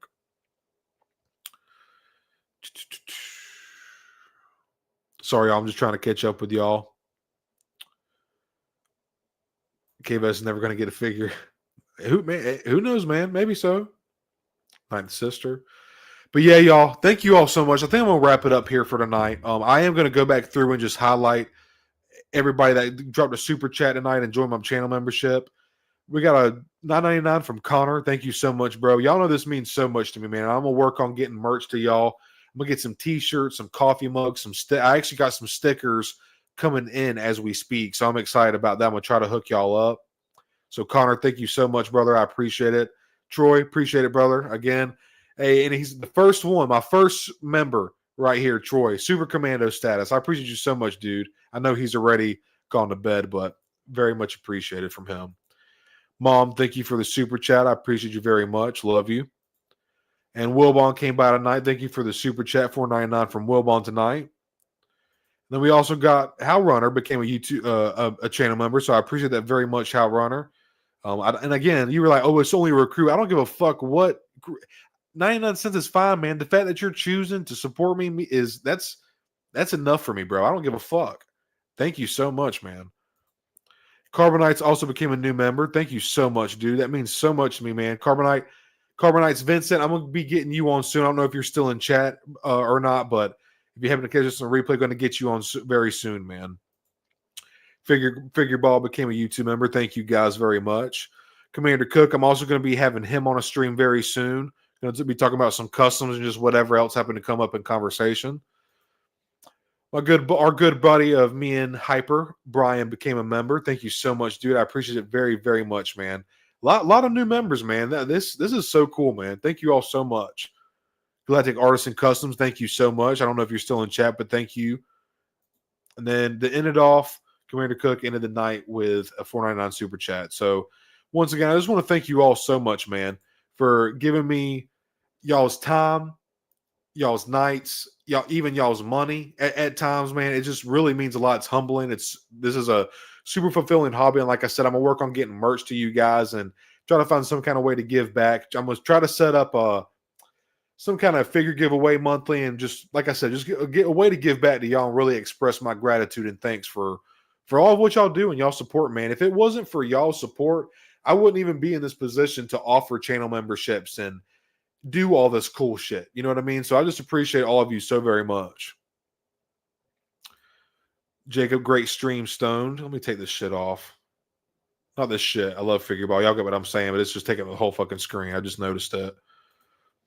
Ninth sister, but barefoot, blah. Thanks for hanging out, man. I appreciate you so much, dude. Skibbity knee. Chaotic, thank you for hanging out. Thank you very much. Have a good night. Thank you. Keep with the great work. Thank you, Vincent. I appreciate it. You too as well, man. You as well. Keep doing what you do, bro. That'd be sick. That would be sick, Hal Runner. I'm game. I'd buy that. Tonight was great. Once again, enjoyed it. Have a great night, chat. I appreciate you all for being here. Yes, we do. Yes, we do. Love you, Stone. I will join the Stone clan once I get. Thank you, Mom. I appreciate it. Can't wait for it, bro. Can't wait to have you on, man. I'm looking forward to it. It's going to be fun, dude. We're going to yap it up. I know we kind of started late tonight. Like I said, Hyper had some other obligations. We pushed it back a little bit late, but I appreciate you all sticking around and making time and spending your Saturday night with us, man. It means a lot. Ooh, just gotta, Doug, don't get me started. I'm trying to wrap up, goddammit. You know I'm a certified fucking yapper, man. I just got Assassin's Creed Shadows, but I'm here with my community. Oof. Dude, I think it's time for you to go play Assassin's Creed, man. That looks like a good game. Me and my brother loved Assassin's Creed. Black Flag is probably my favorite, to be honest, but there's a lot of good games. Valhalla was good too. And the OG ones with Altair. And also the Ezio trilogy. Those were Ezio Auditore was awesome character as well. Awesome games and story, man. You are so deserving. Very proud of you. Thank you, Mom. Thank you so much. Love you, Mom. Have a good night, man. Great. Hey, thank you so much, dude. Thank you for becoming a member. Thank you for hanging out all night, dude. Puff Puff Pass, chaotic. Thank you so much for the Canadian. I think that is $5 or whatever. Yeah. Thank you, dude. That means a lot, man. Appreciate you hanging out, dude. Didn't even realize you were here until a little later on. Appreciate you spending your night with us, man. Pass the Dolce to the left-hand side. Yes, sir. All right, everybody. Good night. Thank you all again so much, man. Got some channel members in here, some super chats. That's not what it's about, but the fact that y'all do it is just so cool to me. I cannot wait to give back to y'all and do more. This has been the Stone Mandalorian episode 13. Thank you all again very much. I hope you all have a great night. May the Force be with you. Yeah, but